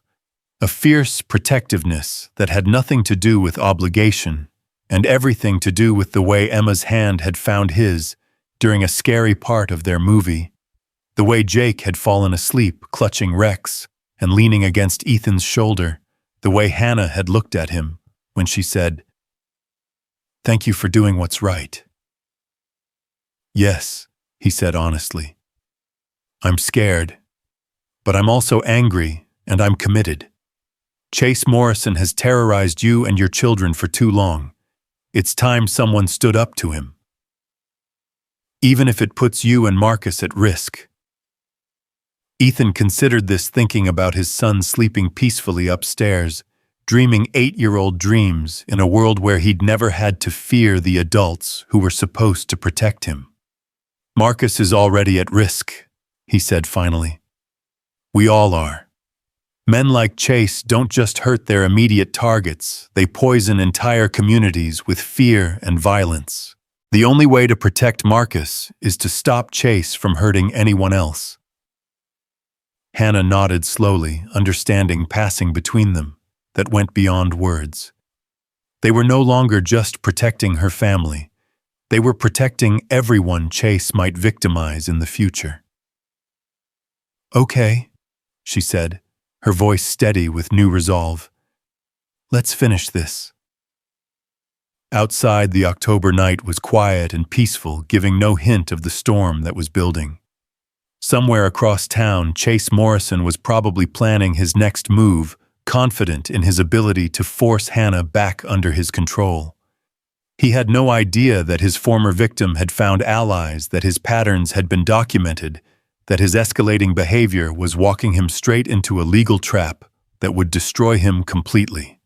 The battle lines were drawn, and for the first time since leaving Denver, Hannah felt like she might actually win. Monday morning arrived with the kind of crisp October clarity that made everything seem possible. But Ethan woke with a knot of anxiety in his stomach that no amount of coffee could dissolve. Hannah had barely slept, spending most of the night alternating between checking on the children and staring out windows, waiting for Chase's next move. The call came at 7:23 a.m., just as Ethan was scrambling eggs for an unusually quiet breakfast table.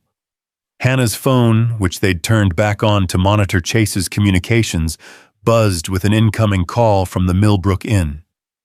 "Don't answer it," Rita advised from her position at the kitchen table where she'd been monitoring surveillance feeds since 6 a.m. "Let him leave a message. We want him on record making his own threats." The phone rang 8 times before going to voicemail. Within seconds, a new message notification appeared. Hannah's hands trembled as she put the call on speaker for everyone to hear. Chase's voice filled the kitchen, smooth and reasonable, despite the underlying menace. "Hannah, it's me. I'm disappointed that you didn't come to the hotel yesterday. I thought we could resolve this like adults, but apparently you need more time to think about what's best for the children. I've taken the liberty of visiting Emma's school this morning to ensure she's receiving proper care in your absence." The administrators were very concerned when they learned you hadn't informed them of my visit. I've also contacted Jake's teacher about some behavioral concerns that need addressing. Children need both parents, Hannah. They need stability. Call me back within 6 hours, or I'll be forced to take more direct action to ensure their welfare. The message ended with a soft click that seemed to echo in the sudden silence. Emma's face had gone pale, and Jake had moved closer to his mother, sensing the adult tension, even if he didn't fully understand its source. He went to their schools, Hannah whispered, the implication hitting her like a physical blow. He's using the children as pressure points. Rita was already on her phone, dialing rapidly. I'm calling both schools right now. We need to establish that Chase has no legal right to information about the children and that his presence constitutes harassment. Emma spoke up from her place at the breakfast table, her voice small but determined. What did he tell them about me? About my behavior?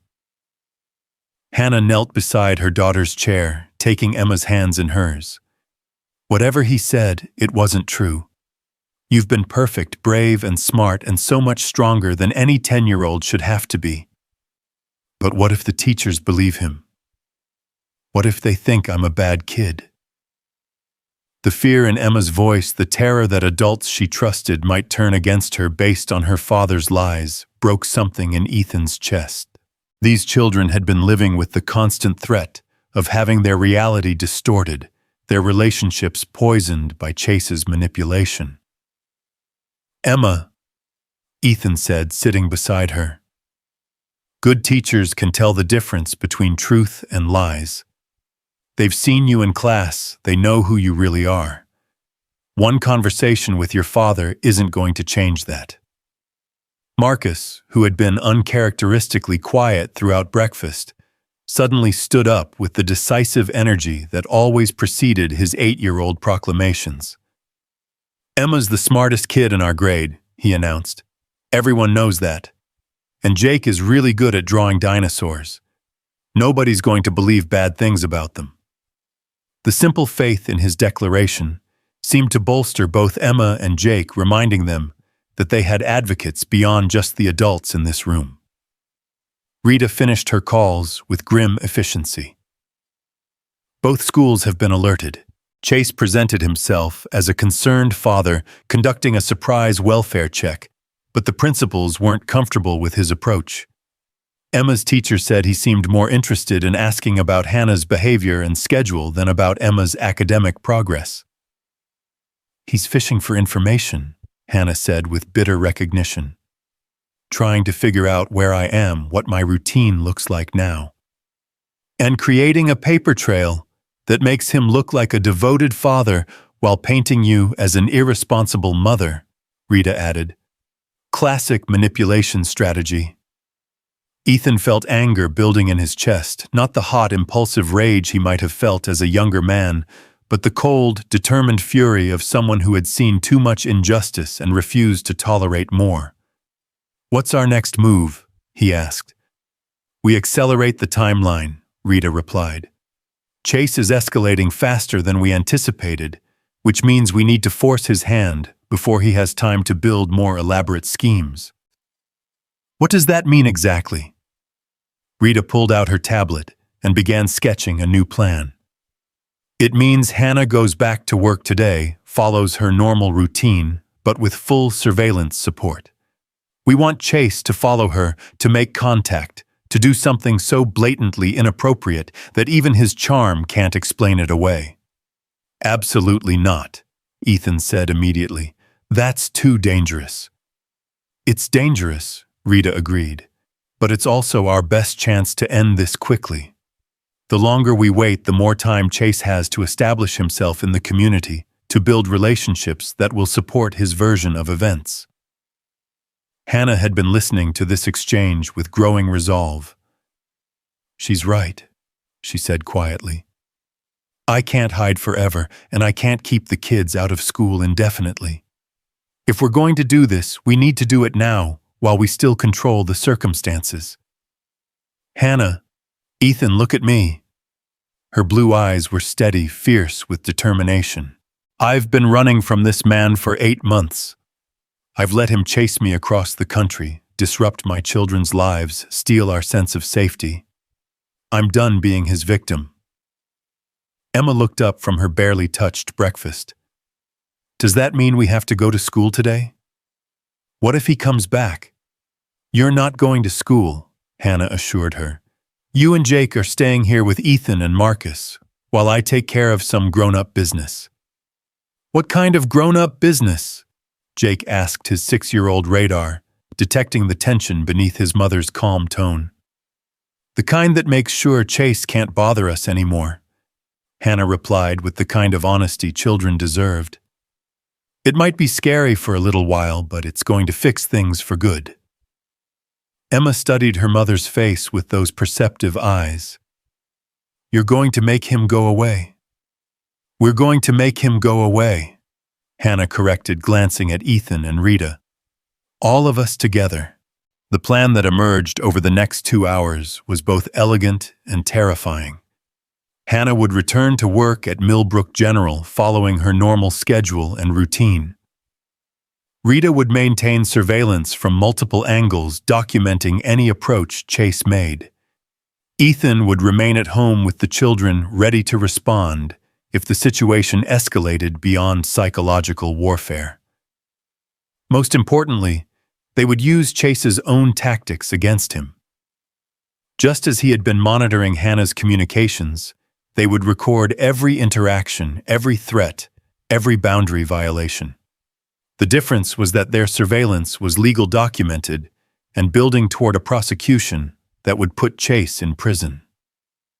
"Remember," Rita cautioned, as Hannah prepared to leave for work, "act natural, but not normal. You want to seem slightly off your routine, stressed, distracted, making small mistakes that suggest you're feeling pressure. Chase needs to believe his intimidation is working." "That won't be hard to fake," Hannah said with a rueful smile. "I am stressed and distracted. The key is controlling how much stress you show and when. If you seem too composed, he'll suspect a trap. If you seem too panicked, he might escalate to violence." Ethan walked Hannah to her car, acutely aware that this might be the last normal conversation they had before everything changed. The October morning was beautiful, clear skies, golden leaves, the kind of day that should have been filled with simple pleasures instead of elaborate schemes to catch predators. "Are you sure about this?" he asked as Hannah unlocked her Honda Civic. "No," she replied honestly. "But I'm sure about what happens if we don't try." Chase doesn't give up, Ethan. He doesn't get bored or distracted or move on to easier targets. He'll keep escalating until someone stops him. What if something goes wrong? What if he... Hannah silenced him by placing her hand against his cheek, a gesture so unexpected and intimate that it stopped his words entirely. "Then you take care of my children," she said quietly. "You make sure Emma and Jake know they're loved and safe and that none of this was their fault. Hannah, promise me. If something happens to me, promise you won't let them go back to him." The weight of what she was asking, the trust she was placing in him, left Ethan speechless for a moment. She was asking him to become a father to children he'd known for less than a week, to fight a legal battle against a man with resources and connections, to reshape his entire life around protecting 2 kids who deserved better than the hand they'd been dealt. "I promise," he said without hesitation. "But nothing's going to happen to you. We're going to end this today, and you are going to come home safe." Hannah's smile was radiant despite the circumstances. "I like the sound of that. Coming home." She drove away with a casual wave that masked the gravity of what they were attempting. From the front window, Ethan could see the children watching her departure with barely concealed anxiety. Emma held Jake's hand, while Marcus stood protectively beside both of them, all 3 united in their determination to be brave for the adults who were trying to keep them safe.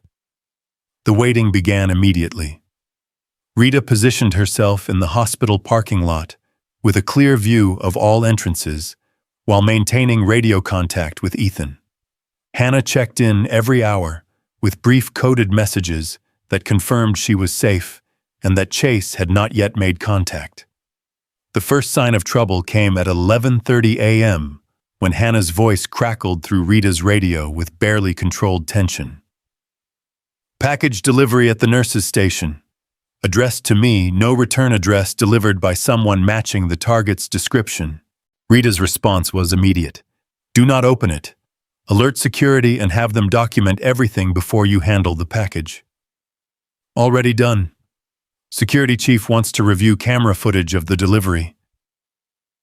Ethan felt his stomach clench as he listened to the exchange.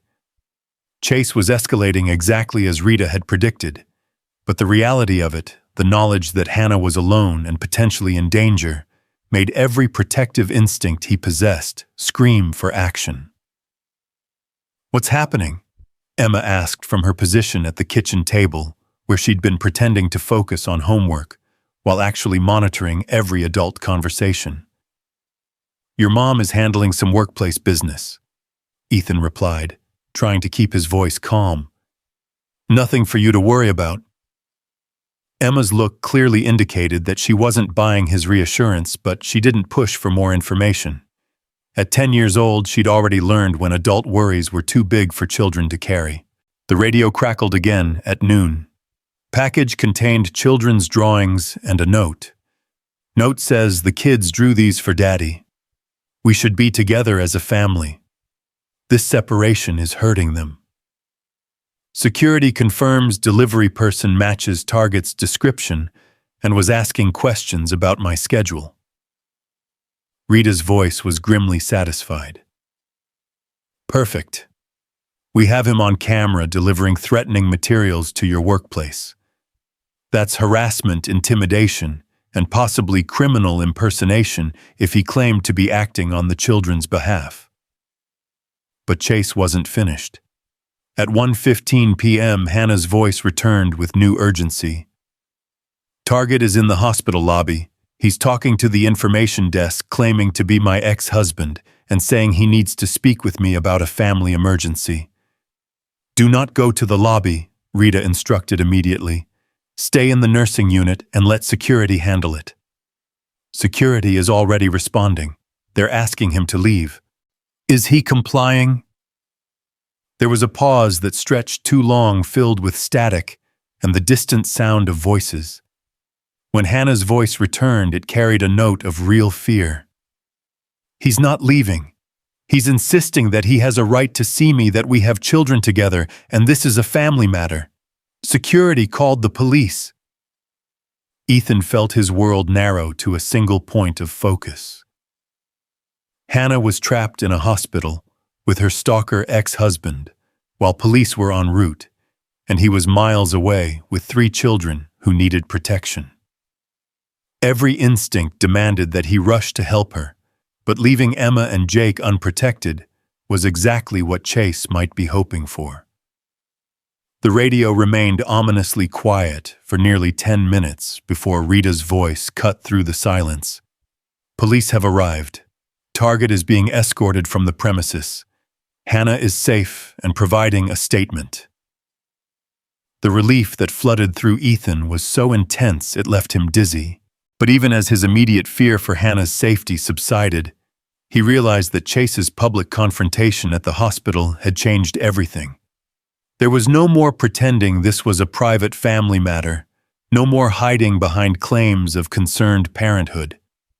Chase had just committed multiple crimes in front of witnesses, with security cameras rolling and police involvement. The children had been listening to enough of the conversation to understand that something significant had happened. Marcus looked confused, Emma appeared worried but determined, and Jake was clutching Rex with white-knuckled intensity. "Is Mom okay?" Emma asked, with the direct honesty that cut through any adult attempt at deflection. "She's fine," Ethan replied, and for the first time all day it felt completely true. "She's safe and she'll be home soon." "What about Chase? Is he going to jail?"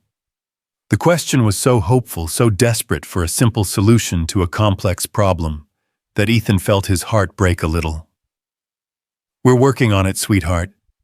Today was a big step toward making sure he can't bother your family anymore." Rita's voice returned to the radio at 2:45 p.m. "Target has been arrested on charges of harassment, trespassing, and violation of a verbal no-contact order issued by hospital security. He's being held pending arraignment. Hannah is finishing her statement and will be released shortly." The words seemed to echo in Ethan's kitchen, too good to be true after months of fear and uncertainty. Chase Morrison was finally in police custody, facing real charges that couldn't be dismissed or explained away. But Ethan had worked in social services long enough to know that arrests were just the beginning of the legal process. Chase would make bail hire lawyers and use every resource at his disposal to minimize the consequences of his actions. The fight was far from over. Hannah arrived home at 4:30 p.m. looking exhausted but triumphant.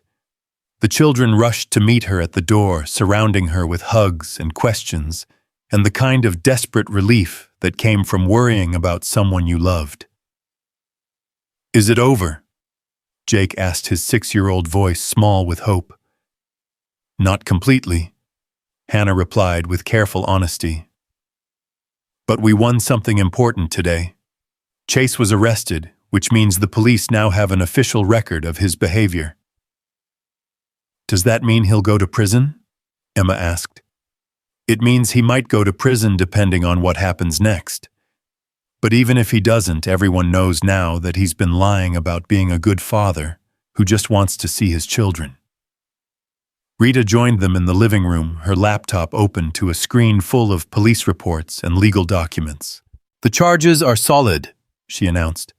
"Harassment in the first-degree criminal, trespassing, intimidation, and attempted violation of workplace security. The hospital's security chief is willing to testify, and we have clear video evidence of Chase's behavior." "What happens now?" Ethan asked. "Now we prepare for the long game. Chase will make bail probably by tomorrow morning. He'll hire a lawyer and try to paint this as a misunderstanding, a devoted father driven to desperate measures by being separated from his children." Hannah's expression hardened. "But we have evidence now, real evidence that can't be dismissed." "We do, but Chase has resources and he's smart.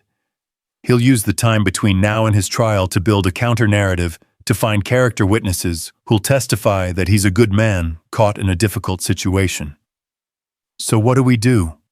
Rita's smile was predatory. "We make sure he doesn't have time to build that narrative. We push for the fastest possible trial date, and we keep documenting every contact he makes, every boundary he crosses, every attempt he makes to intimidate witnesses." The evening that followed was strange and surreal, part celebration, part war council, part ordinary family dinner. They ordered pizza again, and the children gradually relaxed as it became clear that the immediate danger had passed. Marcus regaled everyone with detailed plans for the treehouse he and Jacob were going to build, while Emma helped Hannah review legal documents with the serious concentration of someone far older than her years. But underneath the normalcy, everyone understood that they had crossed a point of no return. Chase was no longer an abstract threat lurking in the shadows. He was a concrete enemy with a court date and nothing left to lose. At bedtime, as Ethan tucked Marcus into the bottom bunk, while Jake settled into the top with Rex, his son looked at him with unusual seriousness. "Dad, are Emma and Jake going to live with us forever?" The question caught Ethan off guard. In all the strategic planning and legal maneuvering, he hadn't really considered the long-term implications of what they were building together. "I don't know, buddy. That depends on a lot of things that haven't been decided yet." "I hope they do," Marcus said, with 8-year-old certainty. "It's more fun having them here. And Jake really needs Rex to protect him from bad dreams." Looking up at the top bunk where Jake was already fast asleep, clutching the stuffed dinosaur that had become his talisman against fear, Ethan felt something shift in his understanding of what family could mean. Downstairs, Hannah was standing at the kitchen window again, but this time she wasn't scanning for threats. Instead, she was simply looking out at the quiet suburban street, where her children were finally safe enough to sleep peacefully. "Penny, for your thoughts," Ethan said, joining her at the window. "I was thinking about the first time I brought Emma and Jake here," she replied. "3 days ago when I whispered that my kids were in the car. I was so scared, so certain that I was ruining your evening and putting you in danger. And now—" Hannah turned to face him, and in the soft kitchen light, she looked younger somehow, as if some burden she'd been carrying had finally been lifted. "Now I think maybe Sarah knew exactly what she was doing when she set us up," she said. "Maybe she knew that you were exactly what we needed, and maybe we were exactly what you needed too." Ethan considered this, thinking about how quiet his house had been before Emma's serious questions and Jake's dinosaur expertise and Hannah's fierce determination to protect her children. "Marcus asked if you and the kids were going to live here forever," he said. "What did you tell him?" "That it depended on things that hadn't been decided yet." Hannah stepped closer, close enough that he could see the flecks of gold in her blue eyes, could smell the faint scent of her shampoo mixed with the lingering stress of the day. "What if I said I'd like to help decide those things?" she asked quietly. "I'd say that sounds like the best idea I've heard all week." The kiss that followed was soft and tentative, full of promise and possibility, and the careful hope of two people who had learned not to take happiness for granted. When they broke apart, Ethan could hear the sound of children's breathing from upstairs, the tick of the kitchen clock, the ordinary sounds of a house full of people who cared about each other. Outside, the October night was quiet and peaceful. Somewhere across town, Chase Morrison was sitting in a jail cell, probably planning his next move, confident that money and lawyers and charm could get him out of this temporary setback. He had no idea that his former victims had found something worth fighting for, something stronger than fear or isolation or the crushing weight of facing him alone. He had no idea that he had already lost. The legal battle would continue. There would be court dates and depositions and all the grinding machinery of justice. But the real war, the one for Hannah's freedom and her children's safety, and the right to build a life without fear that war was already over. Chase Morrison just didn't know it yet. As Hannah and Ethan stood together in the kitchen of a house that had become a sanctuary, surrounded by the evidence of lives lived in safety and hope, the future stretched ahead of them, bright with possibility. Tomorrow would bring new challenges, but tonight they were exactly where they belonged. Home. The morning of Chase Morrison's trial dawned gray and cold, with November wind rattling the windows of Ethan's house like an unwelcome visitor demanding entry. Hannah sat at the kitchen table, her hands wrapped around a coffee mug that had long since gone cold, staring at the legal documents Rita had prepared for today's testimony. 6 weeks had passed since Chase's arrest, 6 weeks of depositions and motions and the grinding machinery of justice. But this was the day that would determine everything. Emma appeared in the kitchen doorway, already dressed for school, but moving with the careful quiet of someone trying not to disturb important adult business. At 10 years old, she understood that today was significant, that the outcome of events she couldn't control would shape the rest of her childhood. "Are you nervous, Mom?" she asked, settling into the chair beside Hannah with the serious demeanor that had become her default expression during the weeks leading up to the trial. "Yes, sweetheart, I am," Hannah replied, reaching over to smooth Emma's blonde hair. "But it's the good kind of nervous, The kind you feel when you're about to finish something really important. Like when you're taking a test you studied really hard for. Exactly like that. Jake wandered into the kitchen clutching Rex, his 6-year-old face puffy with sleep and confusion about why everyone was awake so early. The stuffed dinosaur had become his constant companion during the pre-trial proceedings, a tangible reminder that some protections were reliable even when the adult world felt uncertain. "Is today the day Chase goes away forever?" he asked, with the directness that only children possessed. Hannah exchanged a look with Ethan, who was scrambling eggs with mechanical precision, his own anxiety manifesting in aggressive breakfast preparation. They had been careful not to make promises about outcomes they couldn't guarantee, but Jake's question cut straight to the heart of what they were all hoping for. "Today is the day we tell a judge exactly what Chase did to our family," Hannah said carefully. "The judge will decide what happens next." "But he's definitely not coming back to our house, right?" Marcus asked, emerging from upstairs with the kind of bedhead that suggested he'd spent the night wrestling with his pillow. Over the past 6 weeks, he'd appointed himself as unofficial protector of Emma and Jake, a role he took with 8-year-old seriousness. "He's definitely not coming back to our house," Ethan confirmed, setting a plate of perfectly scrambled eggs in front of each child. "Whatever happens today, that part is certain." The truth was more complicated than Ethan's reassurance suggested. Chase had made bail within 24 hours of his arrest, just as Rita had predicted.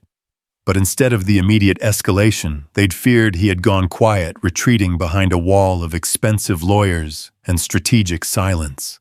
His attorney, a sharp-dressed man named Bradley Hancock, who specialized in defending wealthy men accused of domestic crimes, had painted Chase as a concerned father, driven to desperation by being separated from his children. The narrative Hancock constructed was masterful in its simplicity. Hannah was an unstable woman who had kidnapped Chase's children and fled across state lines to prevent him from exercising his parental rights. Chase's presence at the hospital, his visits to the children's schools, even his possession of a key to Hannah's apartment, all of it was reframed as the reasonable actions of a father trying to locate his missing family. "It's going to be ugly," Rita had warned during one of their preparation sessions. "Hancock will try to paint you as the villain Hannah. He'll bring up every mistake you've ever made, every moment of weakness, every time you lost your temper or made a questionable decision. His job is to make you look like an unfit mother while making Chase look like a victim." "What about all the evidence we collected? The videos, the recordings, the documented pattern of stalking. All of that will be presented, but Hancock will have explanations for everything. Chase was trying to protect his children from an unstable mother. He was conducting legitimate welfare checks. He was exercising his rights as a concerned parent." The weeks leading up to the trial had been a masterclass in legal warfare. Hancock had filed motion after motion challenging the admissibility of evidence, questioning the credentials of expert witnesses, demanding psychiatric evaluations for Hannah, while painting Chase as a model citizen whose only crime was loving his children too much. But Rita and the prosecution team, led by District Attorney Maria Santos, had built their case methodically. They had hospital security footage of Chase's increasingly aggressive behavior. They had recordings of his threats. They had testimony from school officials about his inappropriate questioning.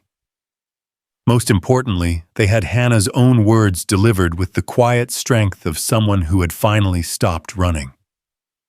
The drive to the courthouse took place in unusual silence, with all 3 children understanding that this was not a day for normal conversation. Emma sat with a book in her lap, but never turned a page, while Jake held Rex with white-knuckled intensity. Marcus kept glancing at the adults, his 8-year-old radar detecting the tension that even careful parental reassurances couldn't disguise. "Will we be able to see you in there?" Emma asked as they pulled into the courthouse parking lot. "No, sweetheart," Hannah replied. "You'll stay with Ethan and Mrs. Patterson in a special waiting room while I talk to the judge. But I'll be thinking about you the whole time." "What if the judge doesn't believe you?" The question hung in the air like a physical weight. What if months of preparation and evidence and careful legal strategy weren't enough? What if Chase's money and connections and carefully constructed facade proved more convincing than the truth? "Then we'll figure out what comes next," Ethan said, his voice steady despite the fear that threatened to overwhelm him. "But Emma, I need you to remember something important. No matter what happens today, no matter what any judge decides, you and Jake and your mom are family now. Our family. And families protect each other." The courthouse steps were crowded with reporters and photographers drawn by the sensational elements of the case that had captured local media attention. "Stalker ex-husband trial begins," read the headline in the Millbrook Gazette, while the regional news stations had picked up the story as an example of domestic violence that crossed state lines. Hannah pulled her coat tighter as they navigated through the crowd, shielding the children from cameras, and shouted questions. Chase was already inside, surrounded by his legal team, and projecting the calm confidence of someone who had never doubted his ability to control any situation. The courtroom itself was smaller than Ethan had expected, wood-paneled and formal in a way that made every whisper seem amplified. Chase sat at the defendant's table in an expensive navy suit, his posture relaxed and his expression mildly concerned, as if he were attending a business meeting about someone else's problems. When their eyes met across the courtroom, Chase's expression didn't change, but Ethan caught something cold and calculating in his gaze. This was a man who had spent weeks planning his defense, preparing for this moment when he would finally face the people who had dared to challenge his authority. Judge Margaret Thornfield entered with the kind of no-nonsense efficiency that suggested she had presided over too many domestic violence cases and had little patience for legal theatrics. She was in her late 50s, with silver hair pulled back in a severe bun, and eyes that seemed to see through every carefully constructed argument to the truth beneath. "This is the matter of People versus Chase Morrison," she announced, her voice carrying clearly through the courtroom. "The defendant is charged with harassment in the first-degree criminal trespassing, intimidation, and violation of a restraining order. How does the defendant plead?" Bradley Hancock rose with practiced grace. "Not guilty on all charges, Your Honor. My client is a devoted father who was driven to desperate measures by being unlawfully separated from his children." And so it began. District Attorney Santos opened with a methodical presentation of the evidence they had gathered, building a timeline of Chase's escalating behavior that painted a clear picture of stalking and intimidation. Security footage from the hospital showed Chase becoming increasingly agitated as staff refused to give him access to Hannah. Recordings of his threats played through speakers that made his reasonable tone somehow more menacing rather than less. "The defendant presents himself as a concerned father," Santos told the jury. "But his actions tell a different story. This is not a man seeking contact with his children through proper legal channels. This is a man who believes he owns his former family and will use any means necessary to maintain control over them." Hannah's testimony was the emotional centerpiece of the prosecution's case. For 2 hours, she detailed the progression of Chase's controlling behavior, from the early restrictions on her friendships to the final threats that had driven her to flee across state lines with her children. "He didn't hit me," she said, her voice steady, despite the tears that threatened to fall. "Chase was too smart for that. Physical violence leaves evidence that can be photographed and documented. Instead, he used psychological warfare. He isolated me from friends and family. He monitored my communications. He made me believe that I was crazy for feeling afraid. Hancock's cross-examination was brutal in its precision. He questioned every decision Hannah had made every moment when she could have called police or sought help through official channels. Why hadn't she filed for a restraining order sooner? Why had she taken the children across state lines without informing their father? Why had she been so determined to hide from a man who, according to legal documents, had never been charged with domestic violence? Isn't it true, Ms. Miller, that you were angry about the divorce settlement? That you felt my client had been awarded too much custody time with the children? No, that's not. Isn't it true that you deliberately moved to a state where my client would have difficulty exercising his parental rights? I moved to protect my children. From what exactly? From a father who loved them and wanted to be part of their lives. Hannah's composure finally cracked under the relentless questioning. From a man who treated us like property, she said, her voice rising with months of suppressed anger. From someone who couldn't accept that divorce meant he no longer owned us. Your Honor, Hancock said smoothly, I moved to strike the witness's emotional outburst as non-responsive.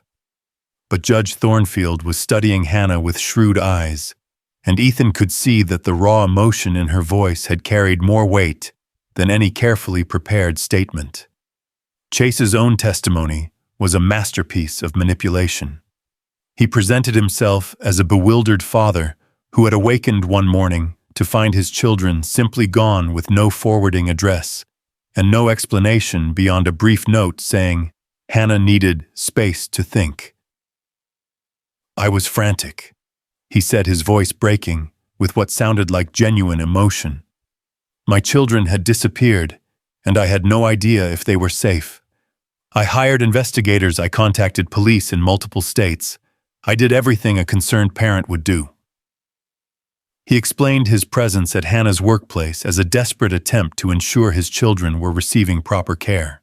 The key to her apartment had been given to him, he claimed, during their marriage for emergencies, and he had simply forgotten to return it during the chaos of their divorce. I admit I made mistakes, Chase said, looking directly at the jury with practiced sincerity. I was desperate to see my children, to know they were safe. Perhaps I was too aggressive in my approach, but everything I did was motivated by love and concern for Emma and Jake. Hancock's defense was built around the notion that Chase's behavior, while perhaps misguided, was the understandable response of a father separated from his children by a vindictive ex-wife. Every piece of evidence the prosecution presented was reframed through this lens. Surveillance became concern, threats became pleas for communication. Stalking became the natural behavior of a parent trying to locate missing children. The trial stretched across 3 days, with expert witnesses testifying about domestic violence patterns and the psychological impact of stalking on victims. Dr. Sarah Chen, a psychologist who specialized in domestic abuse cases, explained how controlling behavior escalated over time and why victims often delayed seeking help. Abusers like Mr. Morrison are skilled at maintaining plausible deniability, she testified. They choose tactics that can be explained away as reasonable behavior to outside observers while creating genuine terror in their victims. But Hancock's cross-examination was devastating. Dr. Chen, you've never actually evaluated my client, have you?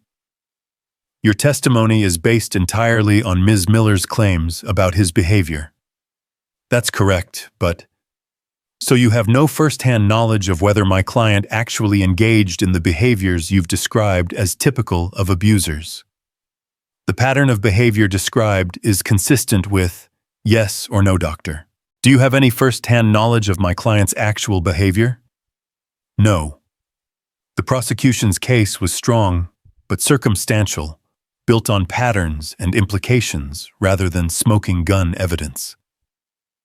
Chase had been careful never to make explicit threats, never to cross lines that would be undeniably criminal to outside observers. His stalking had been methodical and legal, his intimidation subtle and deniable. On the final day of testimony, something unexpected happened. Emma asked to speak to the judge. "I know I'm just a kid," she said, standing in the witness box with a composure that broke Ethan's heart. "But Jake and I are the ones everyone keeps talking about. We're the children who supposedly need our father. Don't we get to say what we want?" Judge Thornfield leaned forward, her stern expression softening slightly. "What would you like to tell me, Emma?"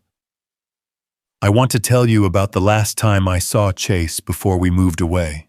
He was angry because Mom had let me join the school orchestra without asking his permission first. He made me stand in our garage for 3 hours, practicing violin scales while he watched to make sure I didn't make any mistakes. When I finally played them perfectly, he said I was still being punished for not asking him before I auditioned." The courtroom was completely silent as Emma continued, her young voice carrying across the room with devastating clarity. "He told me that everything I did reflected on him, that I wasn't allowed to make decisions without his approval because I belonged to him. Those were his exact words. 'You belong to me, Emma.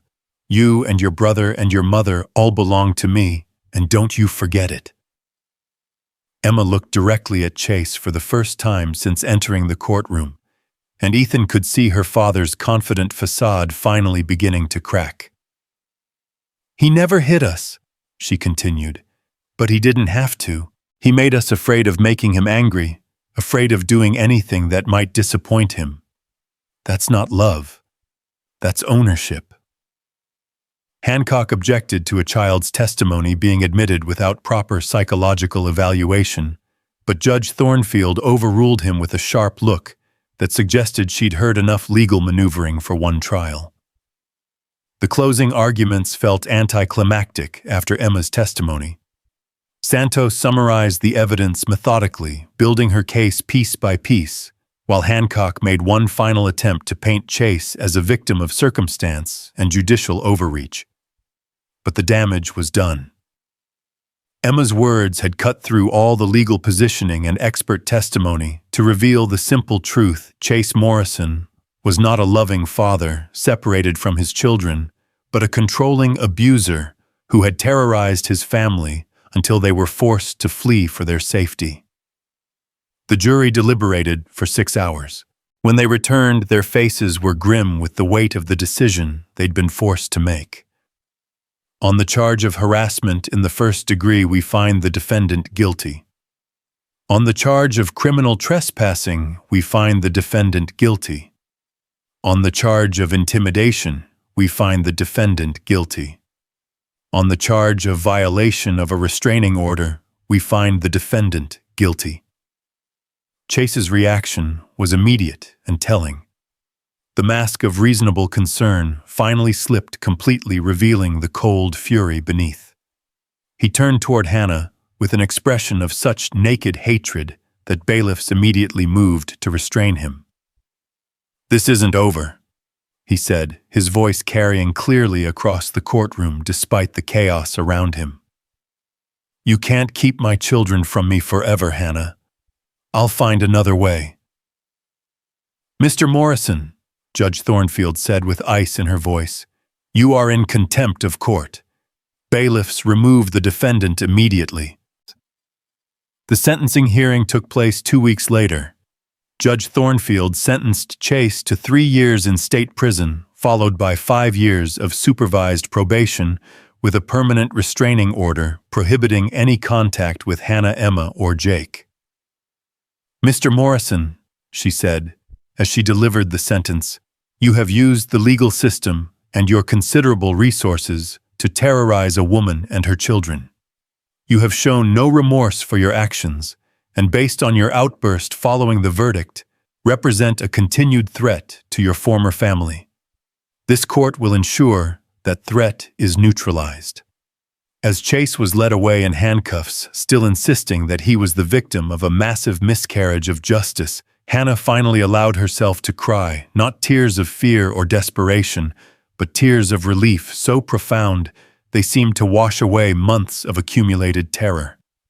The months that followed were a revelation in what normal life could feel like. Emma and Jake returned to their schools without looking over their shoulders, joined extracurricular activities, made friends with the easy confidence of children who no longer expected their happiness to be stolen without warning. Hannah's apartment remained empty. She had formally moved into Ethan's house 3 weeks after the trial, bringing with her the belongings that mattered, and leaving behind everything that carried memories of fear. The transition felt natural rather than rushed, like puzzle pieces finally finding their proper places. Marcus embraced his role as big brother, with the serious dedication he brought to everything important in his life. He taught Jake to ride a bicycle, helped Emma with her math homework, and declared regularly that his family was way more interesting, now that it included people who understood the difference between velociraptors and Deinonychus.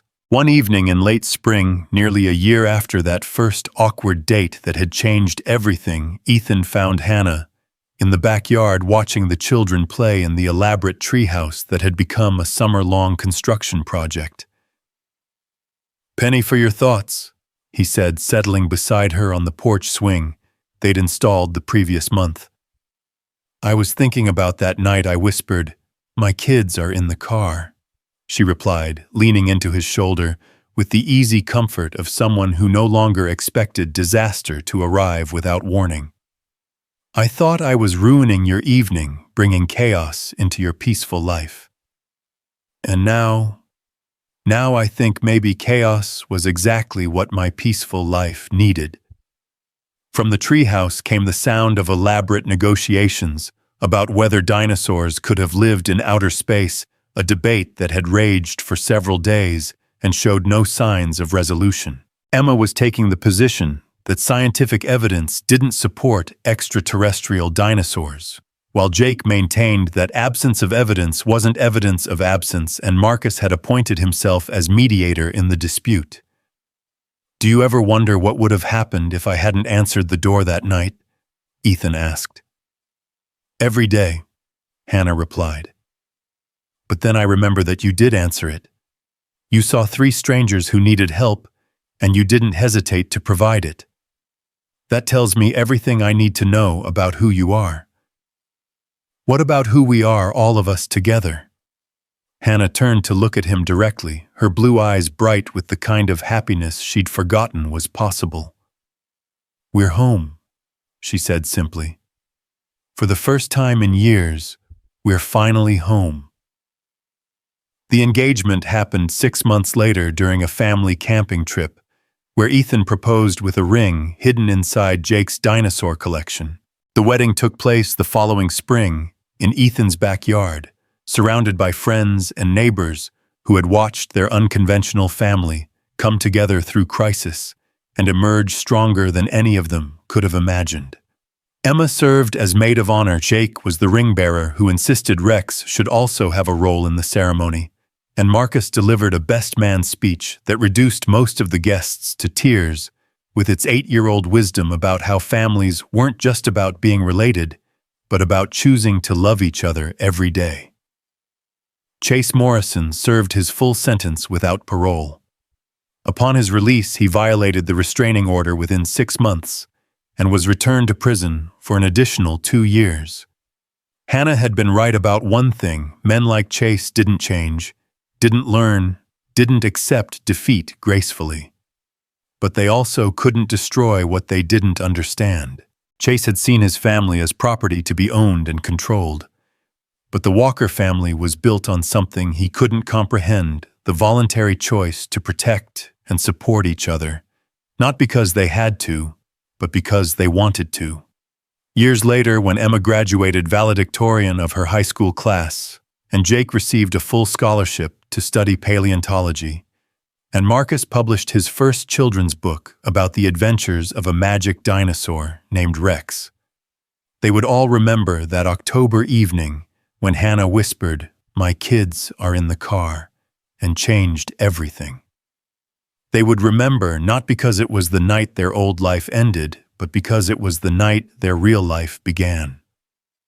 The night they learned that sometimes the most important family isn't the one you're born into, but the one that opens its door when you need shelter from the storm. And they would remember most of all that love isn't about possession or control or the right to own someone else's choices. Love is about showing up when someone needs you, standing together against whatever threatens to tear you apart, and choosing each other again and again every single day. In the end, that was the victory that mattered most. Not the trial verdict, or the prison sentence, or the legal vindication, but the simple truth that Hannah and Emma and Jake had found their way home. Home to a place where children could laugh without looking over their shoulders, where mothers could sleep without listening to footsteps in the night, where family meant safety instead of fear. Home to a man who had opened his door to strangers and discovered they weren't strangers at all, but the missing pieces of a life he hadn't even realized was incomplete. Home to forever.